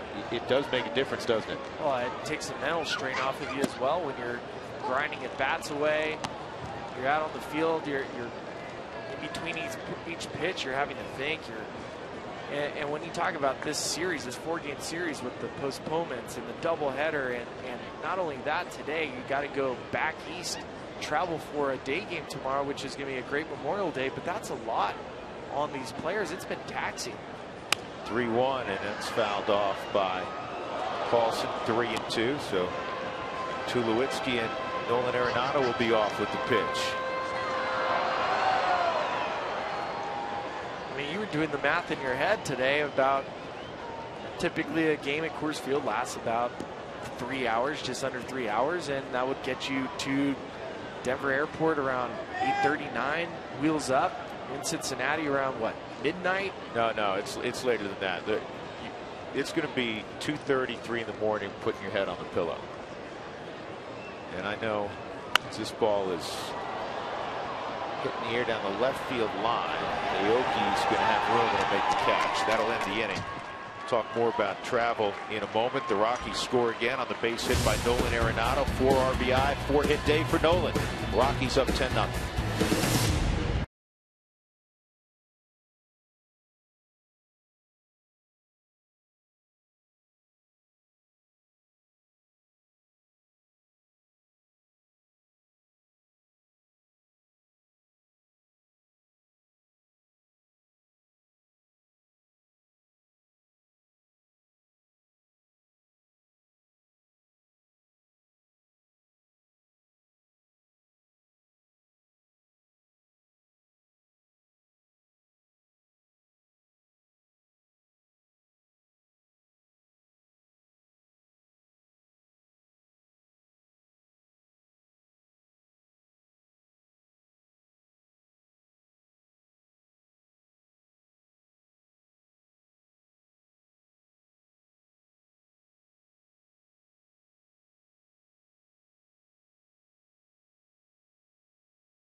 Nothing. Nolan Arenado's had a huge day, 5th career 4-hit day, and he's He's got 4 ribbies, 3-run home run, Tulo's thrown out a 2-run single. Chad Bettis has been outstanding.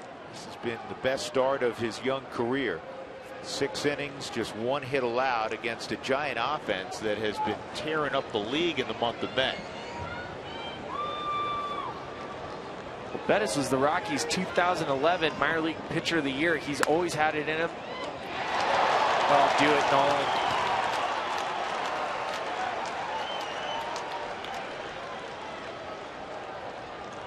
Isn't it fitting that it was Buster Posey who hit this? Yeah, I mean, it's probably water under the bridge now, but still, it's always great when you're taking hits away from a great hitter. That's a ball that was topped off the end of the bat, but in a good spot. Nolan makes a great job. 1 out. Brandon Belt has twice hit the ball on the ground to Descalso at second, and that's on the outside corner.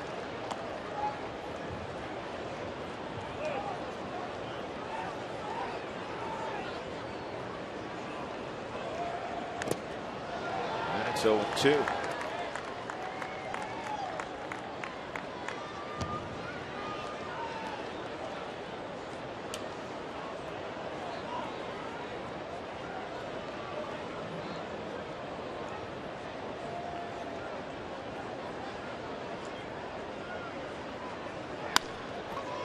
Line drive toward Noah. He was positioned perfectly. 2 outs. Nolan looked like he was ready to jump up and try to snag that one as well. Easy play for Noah in left field.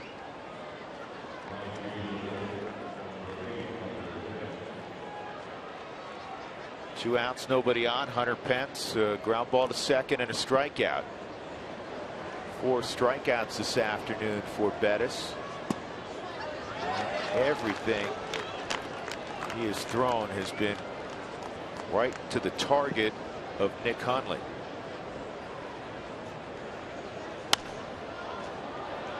He's giddy up on that fastball. Late movement. It's 0-2. He starts off Pence with a changeup followed by a fastball, and in between pitches he's taking 5 seconds to get the ball back and get ready to fire again. It makes it really uncomfortable as a hitter to sit in there and seeing the guy already in the windup coming after you. See you later. That's all for Pence. 1, 2, 3, 7th inning. 5 strikeouts now for Chad Bettis. What a ball game. And a great breaking ball to strike out Hunter Pence. Middle of the 7th inning on this Sunday afternoon. Memorial Day weekend. And we're going to stick around for a rendition of God Bless America. Senior Airman Ashley Cook with the honors. Please enjoy, everybody. On behalf of us all. With us on the field today is Chief Navy Counselor Adam Julian. Chief Julian joined the United States Navy in July of 1999 and earned promotions with each assignment. Top performance continued to earn promotions with recruiting tours, and he is currently a division-leading Chief Petty Officer with NRD Denver. Chief Julian is joined today by his wife Shannon and daughters Aubrey, Addison, and Ava. Fans, please help us give a warm hero's welcome to Chief Navy Counselor Adam Julian and all of our nation's brave servicemen and women and their families. We thank you for your service and sacrifice.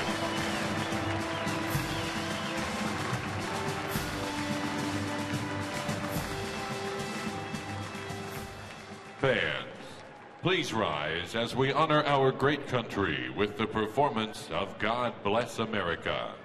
Performing God Bless America today, representing the United States Air Force Academy Band, is Senior Airman Ashley Cook. Please welcome Senior Airman Cook and join her by singing along to God Bless America. God bless America, land that I love. Stand beside her and guide her through the night with the light from above. From the mountains mountains, to the prairies, to the ocean, wide with foam. God bless America, my home, sweet home. God bless America, my home, sweet home.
Lexus, look back, Colorado's #1 volume Lexus dealer. The Rockies have a season high of 10 runs,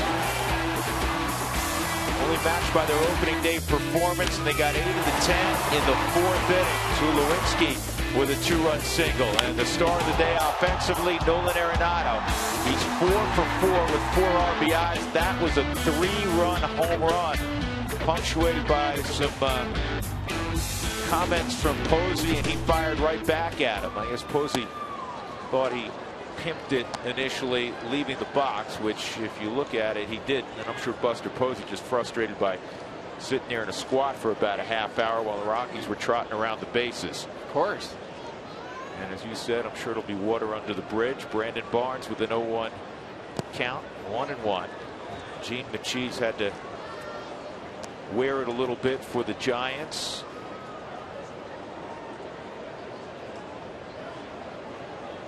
Tim Hudson, 3 2/3, gave up 8 runs on 6 hits. You're right. I mean, Machis has had to wear it for the Giants, but what he's doing right here is lining them up for their weekend.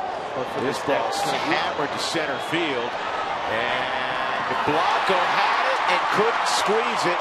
Barnes into second. He went all the way back near the wall, had it in his glove seemingly, and it popped out.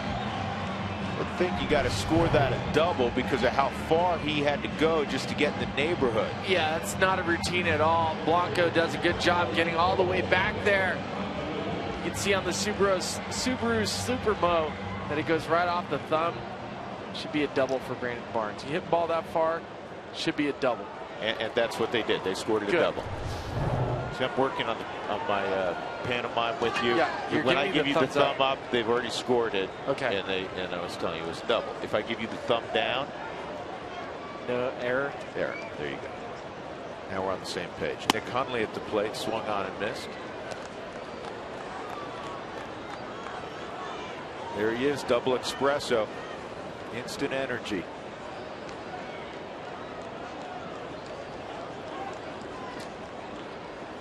Well, that makes up for Barnes's last at bat when Aoki slid and made the nice catch on a line drive to left. Oh, no, it doesn't. It never makes up. It has the hair you want, all of them. We're greedy.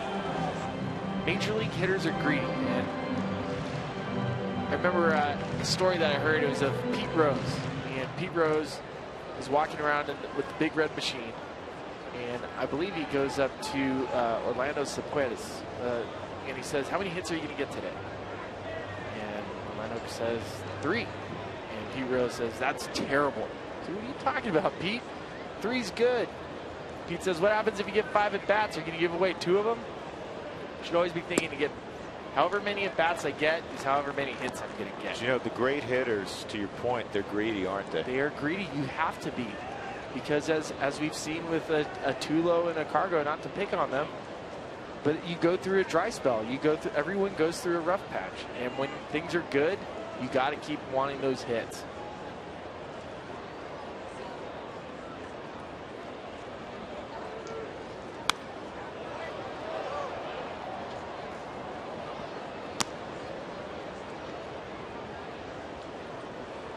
Small Business Night at Coors Field, presented by the UPS Store, is Tuesday, June 9th. Join local small business owners for a pregame picnic and stay for the game.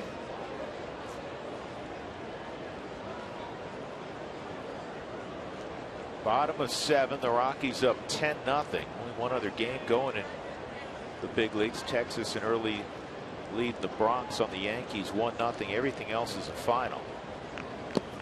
Padres snapped that 4-game losing streak. They beat up the Dodgers today at Dodger Stadium 11-3. Rockies going to Cincinnati. You see Cleveland won 5-2. The Reds, with the longest losing streak in baseball, 8 in a row.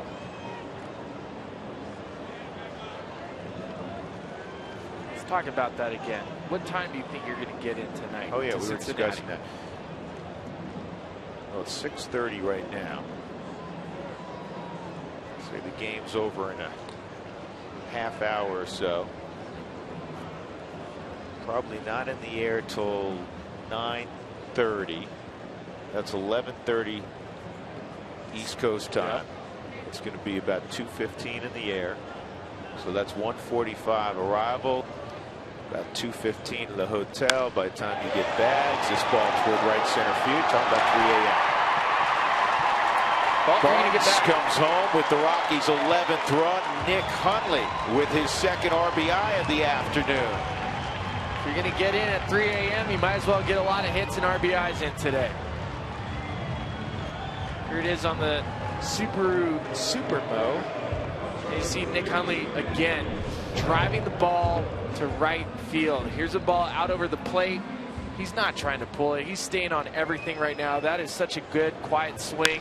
Head's not moving much, but look at how much carry he's getting on that. It's called backspin. Drives it right past Justin Maxwell, who just came in the game. Scores Brandon Barnes easily. And he's going to sleep hard tonight, Nick Hundley will, on that plane ride. Got to sleep fast. It'll be a short night. Descalso at the plate. Daniel, an RBI hit in the 4th inning. He's 1 for 3.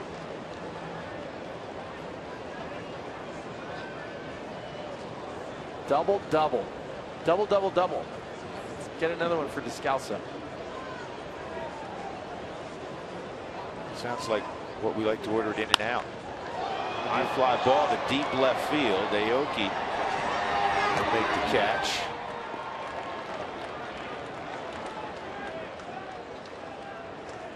And that'll bring up Chad Bettis. Always a good thing for the pitcher and the ball club when your starter's getting his 4th at bat and you want him to take it. Yes. You want him to take it. You want him to keep going. Right now he's at 51 pitches, I believe, over 7 innings. A little more than that. Do I have that right? No, I read it wrong. 51 over 7 would be really extraordinary. 77. What are you looking at? What number did I just look at? Bettis takes a strike. Chad 7 innings, farther than he's ever worked in a big league game. Remember last year he worked out of the pen. 2 years ago initially a starter, and now he's back to a role I think he's more comfortable in, and that's being a starting pitcher. My internet froze in the 4th inning, so I'm still looking at the 4th inning. I got to refresh. It's like X hair froze in 1982. Yeah, frozen. Or 88.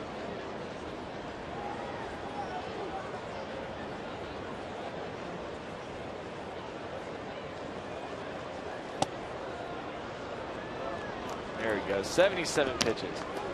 You said it. Now I can see it again. Michie, who came in relief, has thrown 43 pitches. Again, Tim Hudson went just 3 2/3. Rockies ran him off in that 8-run 4th. Good take, 3-1. Billy, when you've been hurt, you need a laugher, and the Rockies finally have one where they can sit back and smile and not grind throughout the ball game. Yeah, this is where you start, cracking the jokes in the dugout. You can have a little fun with your teammates. It's not fun when you're playing on a team that's been losing a lot of games. Baseball isn't that much fun. It's not enjoyable to come to the ballpark where you've been having it handed to you, and you get a sense that you get a chance to take a big deep breath and enjoy being a major leaguer. Ball 4, so Bettis draws a walk, and now it's Blackman coming up and Javier Lopez ready. You got to figure Bruce Bochy's gonna tell Gene, nice job, but you've reached the end of the line.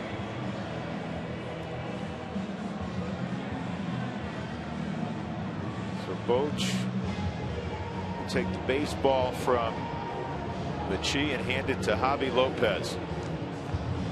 We're going to take a break. 11-0 Colorado.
The day after every Rockies victory, get 50% off your online order at Papa John's. You can do that today.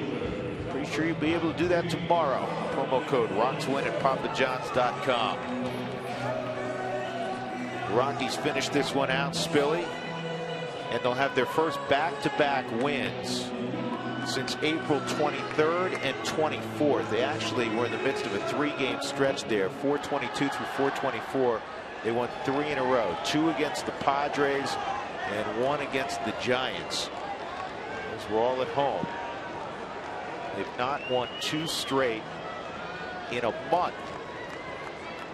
Blackman against Javi Lopez, inside ball 1, 2 on and 1 out. Hundley, who doubled in, Barnes, who had doubled, is at second, and Chad Bettis, who just walked, is at first base. Well, and going to what you're talking about there, it's been a while since you've won back-to-back games. This is a long season. We're only at game 45 right now. And so for the Rockies to just remember what it's like. Remember that you're a good team. Remember that you still have 120 games to play at least. So it's all what you make of it.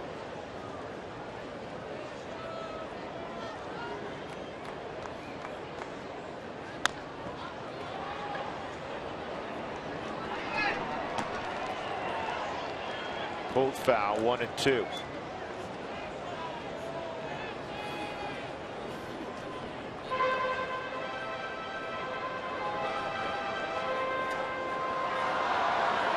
And to my point, I mean, when your record is 16-25, and you feel like you're underwater, you still got to remember it's May. You still have June, July, August, September. There's still 4 months of baseball left to play.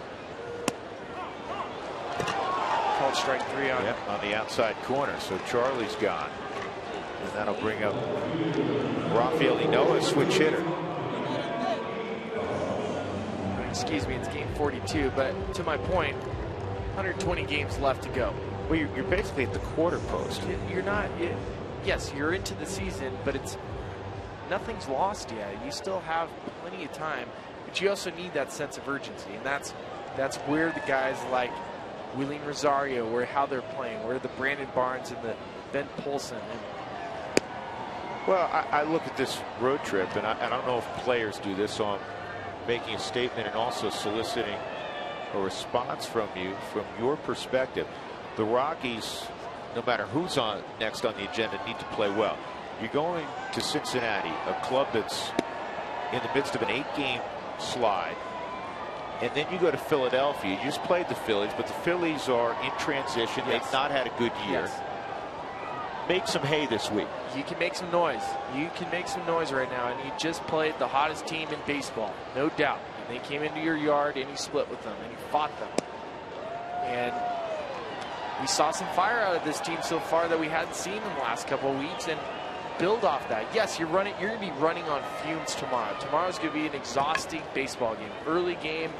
Talk about when you're landing. You land somewhere and have your head down in bed around 3 a.m. Early wake-up call for the day game. You're going to have to fight. Willie Rosario's on deck for Troy.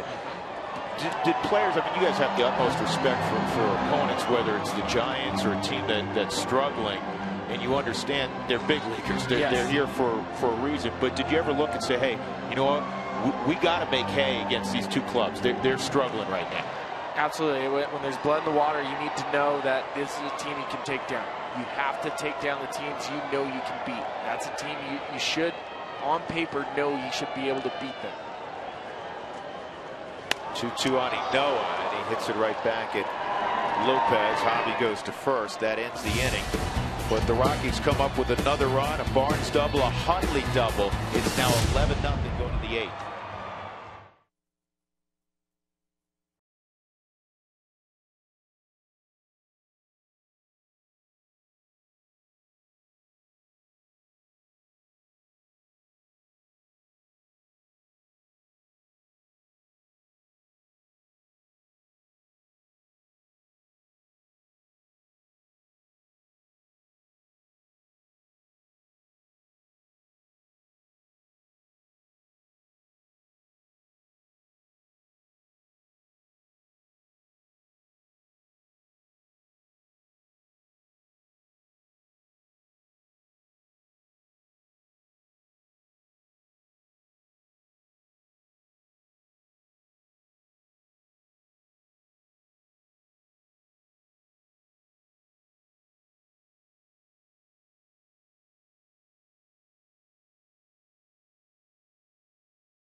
out away from a happy plane ride to Cincinnati. Well, the rain has caused some havoc, not only here for the Rockies, but also for the state baseball playoffs. But yesterday, there was a wild one down in Pueblo with the 2A finals. Yeah, I'm talking about the Rye Thunderbolts. They were losing to Hotchkiss 6-0, and then they had to pull the hidden ball trick to finish off their semifinal game and take it to the finals, where they beat Resurrection Christian yesterday, who had won the 2014 state championship. So congratulations to the Rye Thunderbolts, who also finished the year 25-0. The rest of the championships are supposed to end this week, but we'll see, weather depending. Yeah, it's wreaked havoc on state baseball playoffs as well. The last hidden ball trick I saw was when Helton pulled that off, and then he felt bad about it. Some changes for the Rockies. Ben Paulson will go from first to left. Rafael Inoa comes in from left field to play short. Tula comes out, and Willeen Rosario is in the ball game. So you see Willeen lead things off in the bottom of the 8th inning. And Chad Bettis is still out there, and he ought to be. I mean, he could throw a doubleheader at this rate. He's thrown only 77 pitches through 7 innings, and every one of his pitches he's commanded. Fastball, curveball, slider, changeup.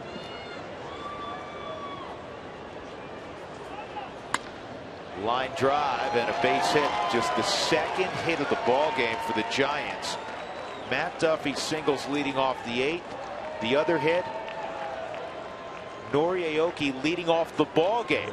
7 innings between knocks for San Francisco. And look at the strike to ball ratio. That'll be welcome for not only Chad Bettis, but for Steve Foster when he breaks down this game on the plane to Cincinnati. It's not much to break down.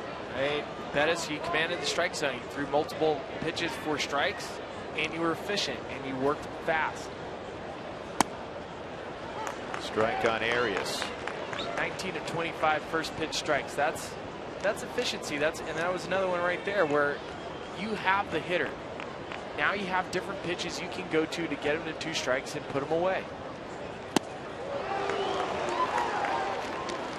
He had Arias way out in front there on the curveball. It's 0-2. Andrew Susak is going to pinch hit for Javi Lopez.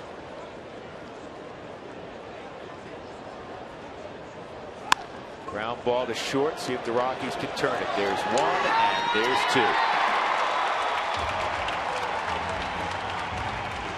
The day after every Rockies win, get 50% off your online order at Papa John's. Promo code ROCKSWIN at papajohns.com.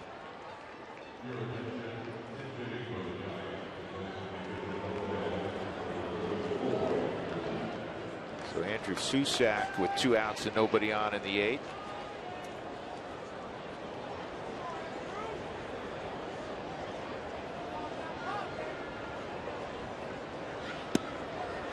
Boy, he keeps dropping that first pitch curveball in there. Yeah, you love it. I mean, you know his fastball touching 96 miles an hour, averaging about 93 to 94 miles an hour. And then as a hitter, you haven't seen it yet. First pitch hitting. You throw me your off-speed pitch. When am I going to see your fastball? And there was another off-speed pitch down in the dirt. The slider, Susak hasn't seen a fastball yet. The guy off the bench hasn't seen a fastball. It makes it really difficult.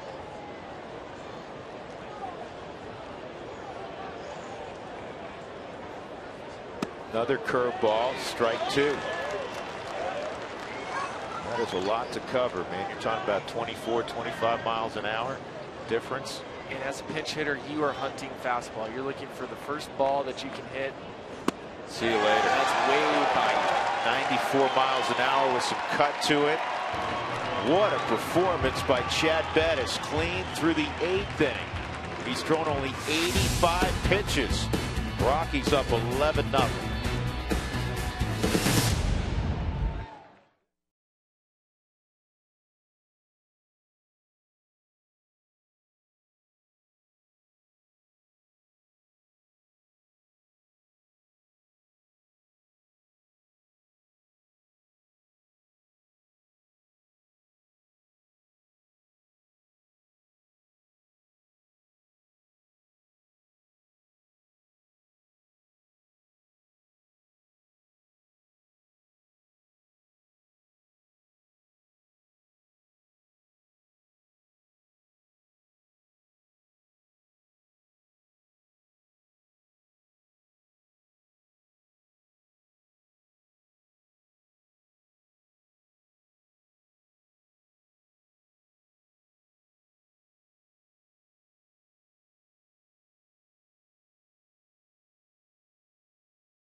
He's leading the Giants 11-0. Drew Goodman, Ryan Spilborghs, and our intrepid reporter, Jeff Houston. Going to the bottom of the 8th inning. Rosario's going to lead off first at bat for Willeen.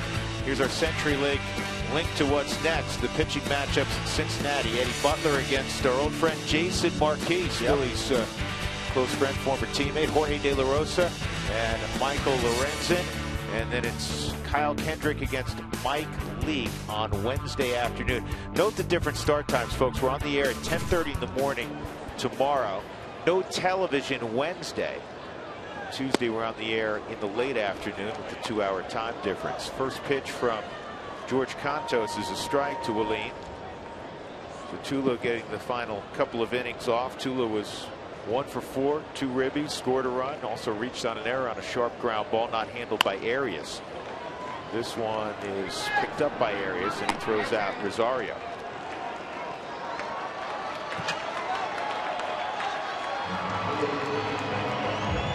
Crowd abuzz because Nolan Arenado's coming up to face Contos, and Nolan's 4 for 4. He's a double shy of the cycle.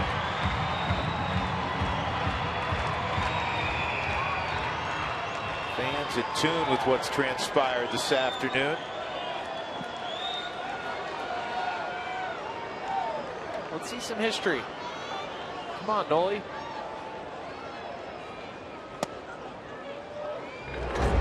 Here's his afternoon at bat to at bat. This was a triple in the second inning leading off, and he would score on a Paulson ground out. Then a base hit, then a 3-run jack, and then an RBI single up the middle. And this one's high in the air to center field. Easy play for Blanco. So he'll have to settle for 4 for 5, single, triple, home run. 2 singles, a triple and a home run. And many in the crowd standing and giving kudos to the Rockies star third baseman Nolan Arenado. It was a great day for him, and 5 straight hits coming up into that last at bat. So 5 for his last 6 at bats should get him going. Well, now he is going. Yeah, he's going. He's going. He's fine. Paulson 0 for 4, an RBI ground out in the second.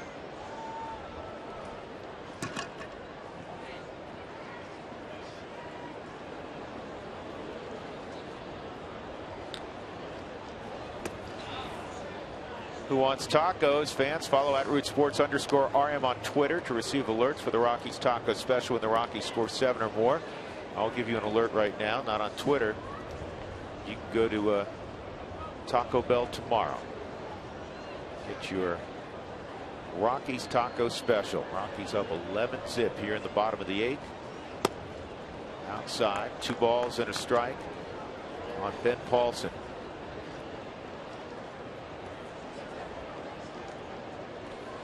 Machie went 2 2/3, gave up 3 runs, 2 earned on 5 hits. He walked 1 and struck out 1. Lopez 2/3 of an inning, clean.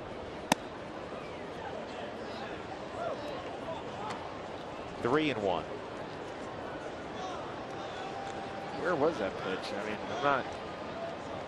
It's pretty close. Chad Bettis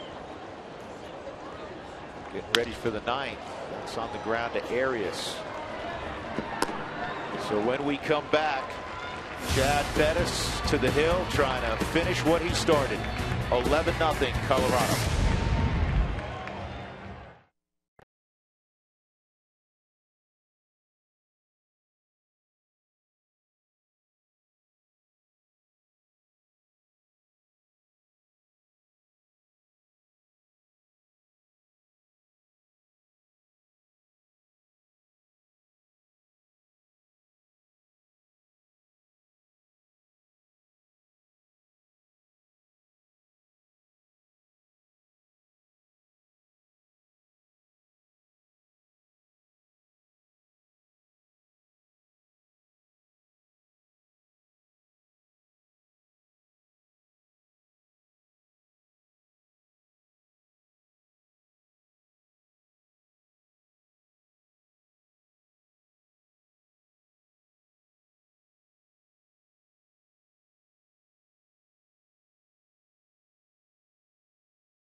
Southwest Airlines. Book your low fare now at southwest.com.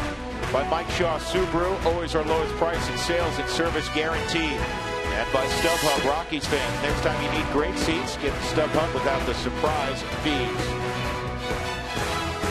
Well, this has been worth the 2-hour and 10-minute initial rain delay. The Rockies up 11-0, looking for 3 more outs. And then the Toyota postgame show. Mark Stout, Jason Hirsch. Yes, on the true. desk. We have our mullet hats on, and because it's been such a great game with the mullet hats, we thought we would do some mullet topicals musically. So let's get it going, Jason. Whoa, whoa, whoa, sweet chat of mine. Whoa, whoa, whoa. All right, next one. You've been To the struck.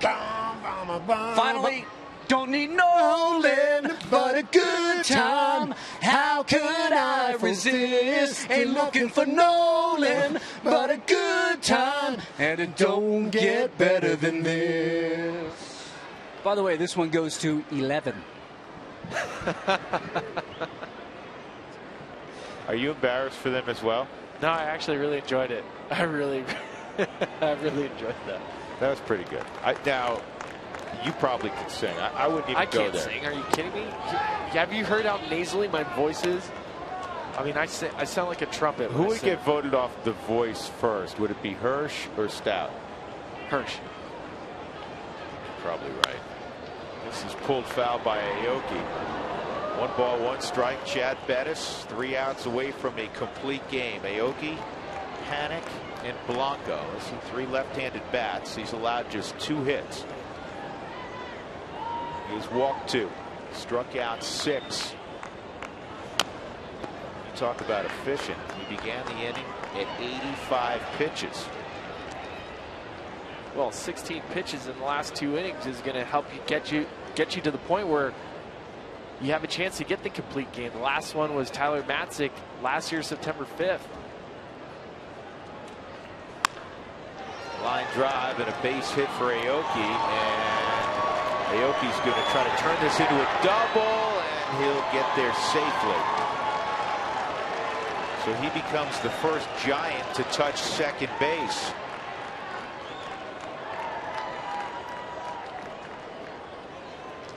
With Coors Light, Cold Hard Facts brought to you by Clean, Crisp Coors Light, the game's most refreshing beer. It's the first time the Rockies will have won back-to-back games since April 22nd through the 24th, when they won 3 straight, 2 against the Padres, 1 against the Giants. Nolan Arenado, his 5th career 4-hit game. Rockies a season high in runs and season high inning for offense when they scored 8 in the 4th inning. Panic's 0 for 3.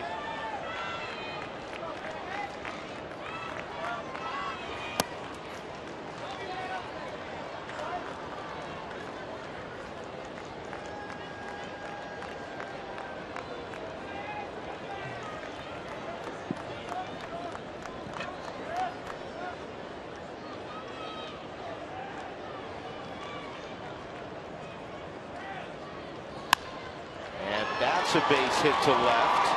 Paulson hustling the baseball, and this will break up the shutout as Aoki scores for back-to-back hits against Bettis to begin the 9th inning.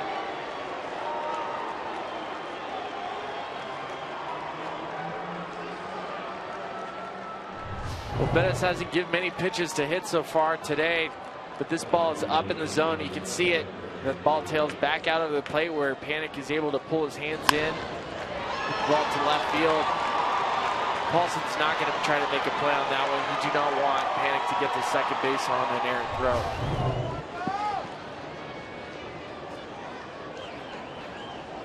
First at bat for Gregor Blanco.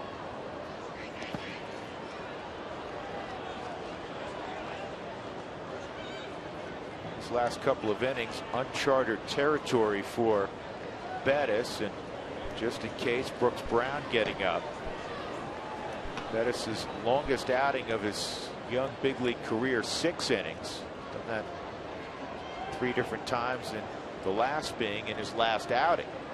But he had never ventured into the 7th, and now here he is in the 9th inning.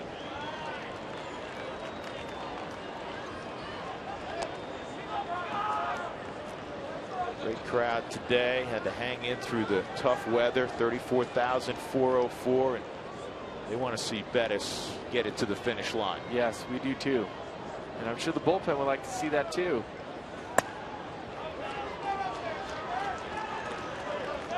It's 3-0.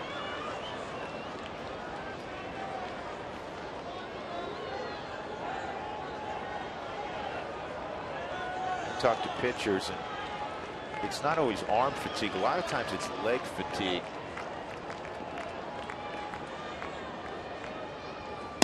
Drives that one over the heart of the plate.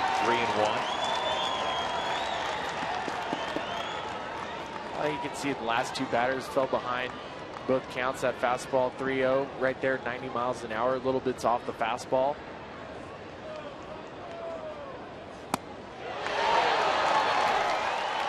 Pulls back and fires a 93 right by him. They've got plenty of giddy up. 3-2.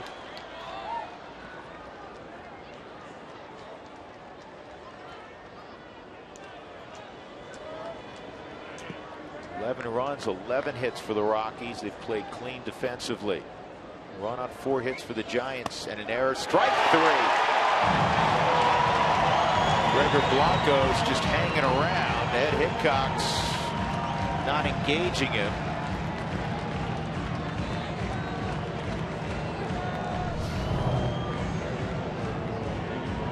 Look, it had the outside corner. That is not a bad pitch at all right there. Nick Hundley sticks it, and Hickok agrees. Strike 3. 7th strikeout for Bettis.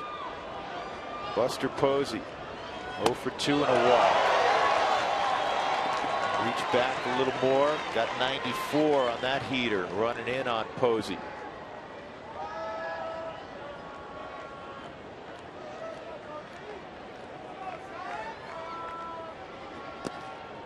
See those fans behind the, there they are, behind the first base or the third base dugout, the Giant dugout. You got a Giant fan, a Rocky fan just ribbing each other, and right now there's a broader smile on the Rockies fans' face than the Giants fan. Oh, I was doing the love for them. Swung on and missed again. It's 1-2. They love each other.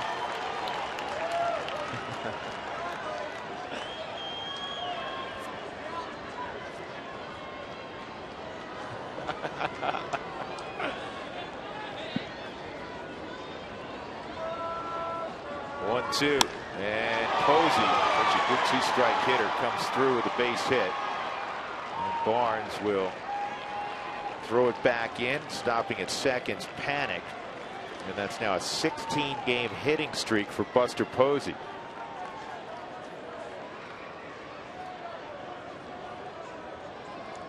Dollar hot dogs are back. Yum yum for the 2015 season, and the first 10,000 fans on Tuesday, June 2nd will receive a coupon for one.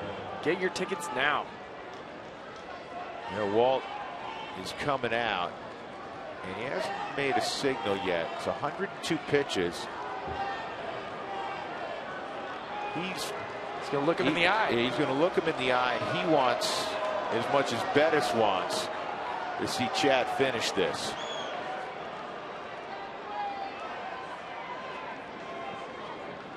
I mean, he hasn't given up a thing all day until the 9th inning. 3 hits in a run. Crowd loves it. Walt's walking back to the dugout. He has Chad Brown. Brooks Brown. Chad's our friend, the former football player. Yeah, was it tight end?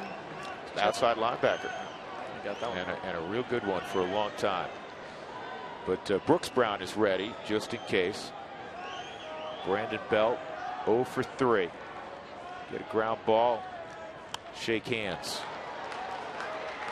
I love that Walt goes out there and he gives the encouragement to Bettis. That there's nothing better. There's not a better feeling than knowing that you have your manager, that manager has your back, and that he's encouraging you to go. This is your game. Finish it. If he gets Belt, obviously he lets him go after Maxwell, but if he doesn't get Belt, I'm sure he'll feel like he's got to go and get him. And this one is into the corner. 1 run is scored. Posey will get a stop sign at third. So Belt doubles in a run.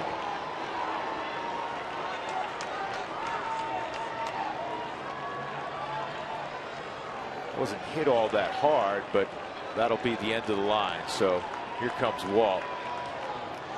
Bettis will go 8 1/3, and he'll get a standing ovation from this crowd at Coors Field. They're already on their feet. And you got to love it. The entire infield comes in to pat Bettis on the back. Job well done. Rockies needed explosion offensively, and they needed to start like this. And they got a marvelous one today from Chad Bettis.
To get his glove story, Mark will also sit down with the skipper Walt Weiss, and we'll have a special feature on a local veteran who stole the show at February's Rockies Fantasy Camp. That's today, right after the game on Rockies Weekly. More specifically, it's after our Toyota postgame show. So Chad Bettis goes 8 1/3, 85 pitches to go through 8 innings. And obviously, fatigue must have kicked in a little bit. He gives up 4 hits in the 9th inning.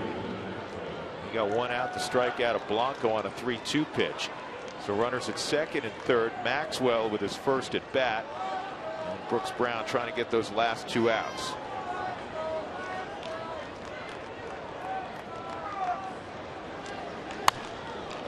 Look out.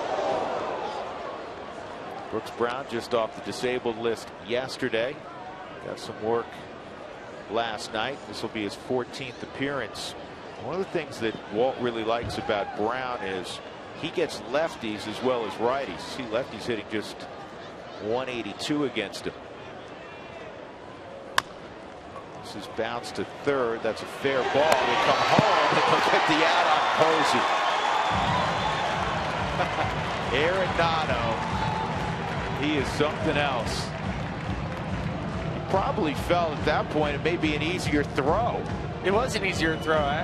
This is a ball where it was hit carried Nolan towards home plate, and Nolan being able, look, Buster Posey going down the line, he's gonna have to throw it over his head, but that's the easier throw for him. Going across his body to throw to first base, it's gonna be difficult. And you know what? Here's it. Give Nick Hundley credit, because a lot of catchers just assume, you know, in this situation, he's going to throw it across the diamond. 2 outs, runners at first and second, and Matt Duffy at the plate. He's 1 for 3.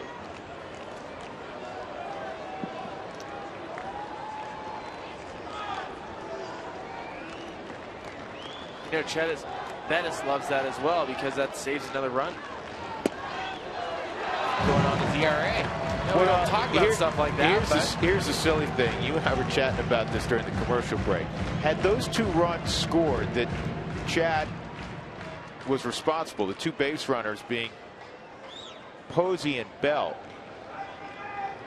in practical terms, it would no longer be and I put this in air quotes, a quality start, because he would have given up 4 runs in 8 1/3, and nobody watching in their right mind could call this anything less than an outstanding start, much less using the term quality. 1-2 on Duffy. Bad tip. Was it held? Nope. Last complete game for the Rockies. Actually, Eddie Butler in an abbreviated game went 5 1/3 in a loss, and it goes in the books as a complete game. But the last 9-inning complete game for the Rockies was last September 5th when Tyler Matzik shut out the Padres on 3 hits, 3-0. The Rockies have not had a 9-inning complete game since. Obviously, Bettis came very close today. Another 1-2. Got it. Ball game over. What a performance by Chad Bettis. What a performance by the Rockies as they split this 4-game set with the Giants. They win in convincing fashion, 11-2 this afternoon, after a 2-hour and 10-minute rain delay stalled the start of the day. Chad Bettis in his finest hour in his young big league career. In 8 1/3, he gives up a couple of runs on 6 hits, 2 walks. He struck out 7, and he earns his first victory of the season. The Rockies, an 8 spot in the 4th inning, 3-run home run, punctuating that inning from number 28. Arenado on his way to a 4-hit, 4 RBI day. All is well with the Rockies on this Sunday afternoon as they win at 11-2 over the Giants.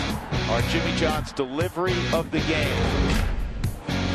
Chad Bettis absolutely pounded the strike zone with 4 different pitches. He gave up a leadoff single to Noriaoki. Didn't give up another hit until the first hitter in the 8th inning. That's how dominant he was. Just ran out of gas in the 9th inning. Splendid outing from Chad Bettis. 8 1/3 as Bettis gets the win. So the Rockies prevail 11-2 over the Giants, and they'll have happy faces heading out on the road to Cincinnati, and we have happy faces on our set in center field as the Toyota post-game show begins now with. Oh, we got a 3-some out there. Corey's off the radio and he ran out there. He's out here. Well, I can't tell you how happy I am that I missed the top of the 9th. That's for sure. They were as pitch unperfect as it gets. Awful. But guess who was pitch perfect today? Chad Bettis. We got a big Toyota post-game show coming up next.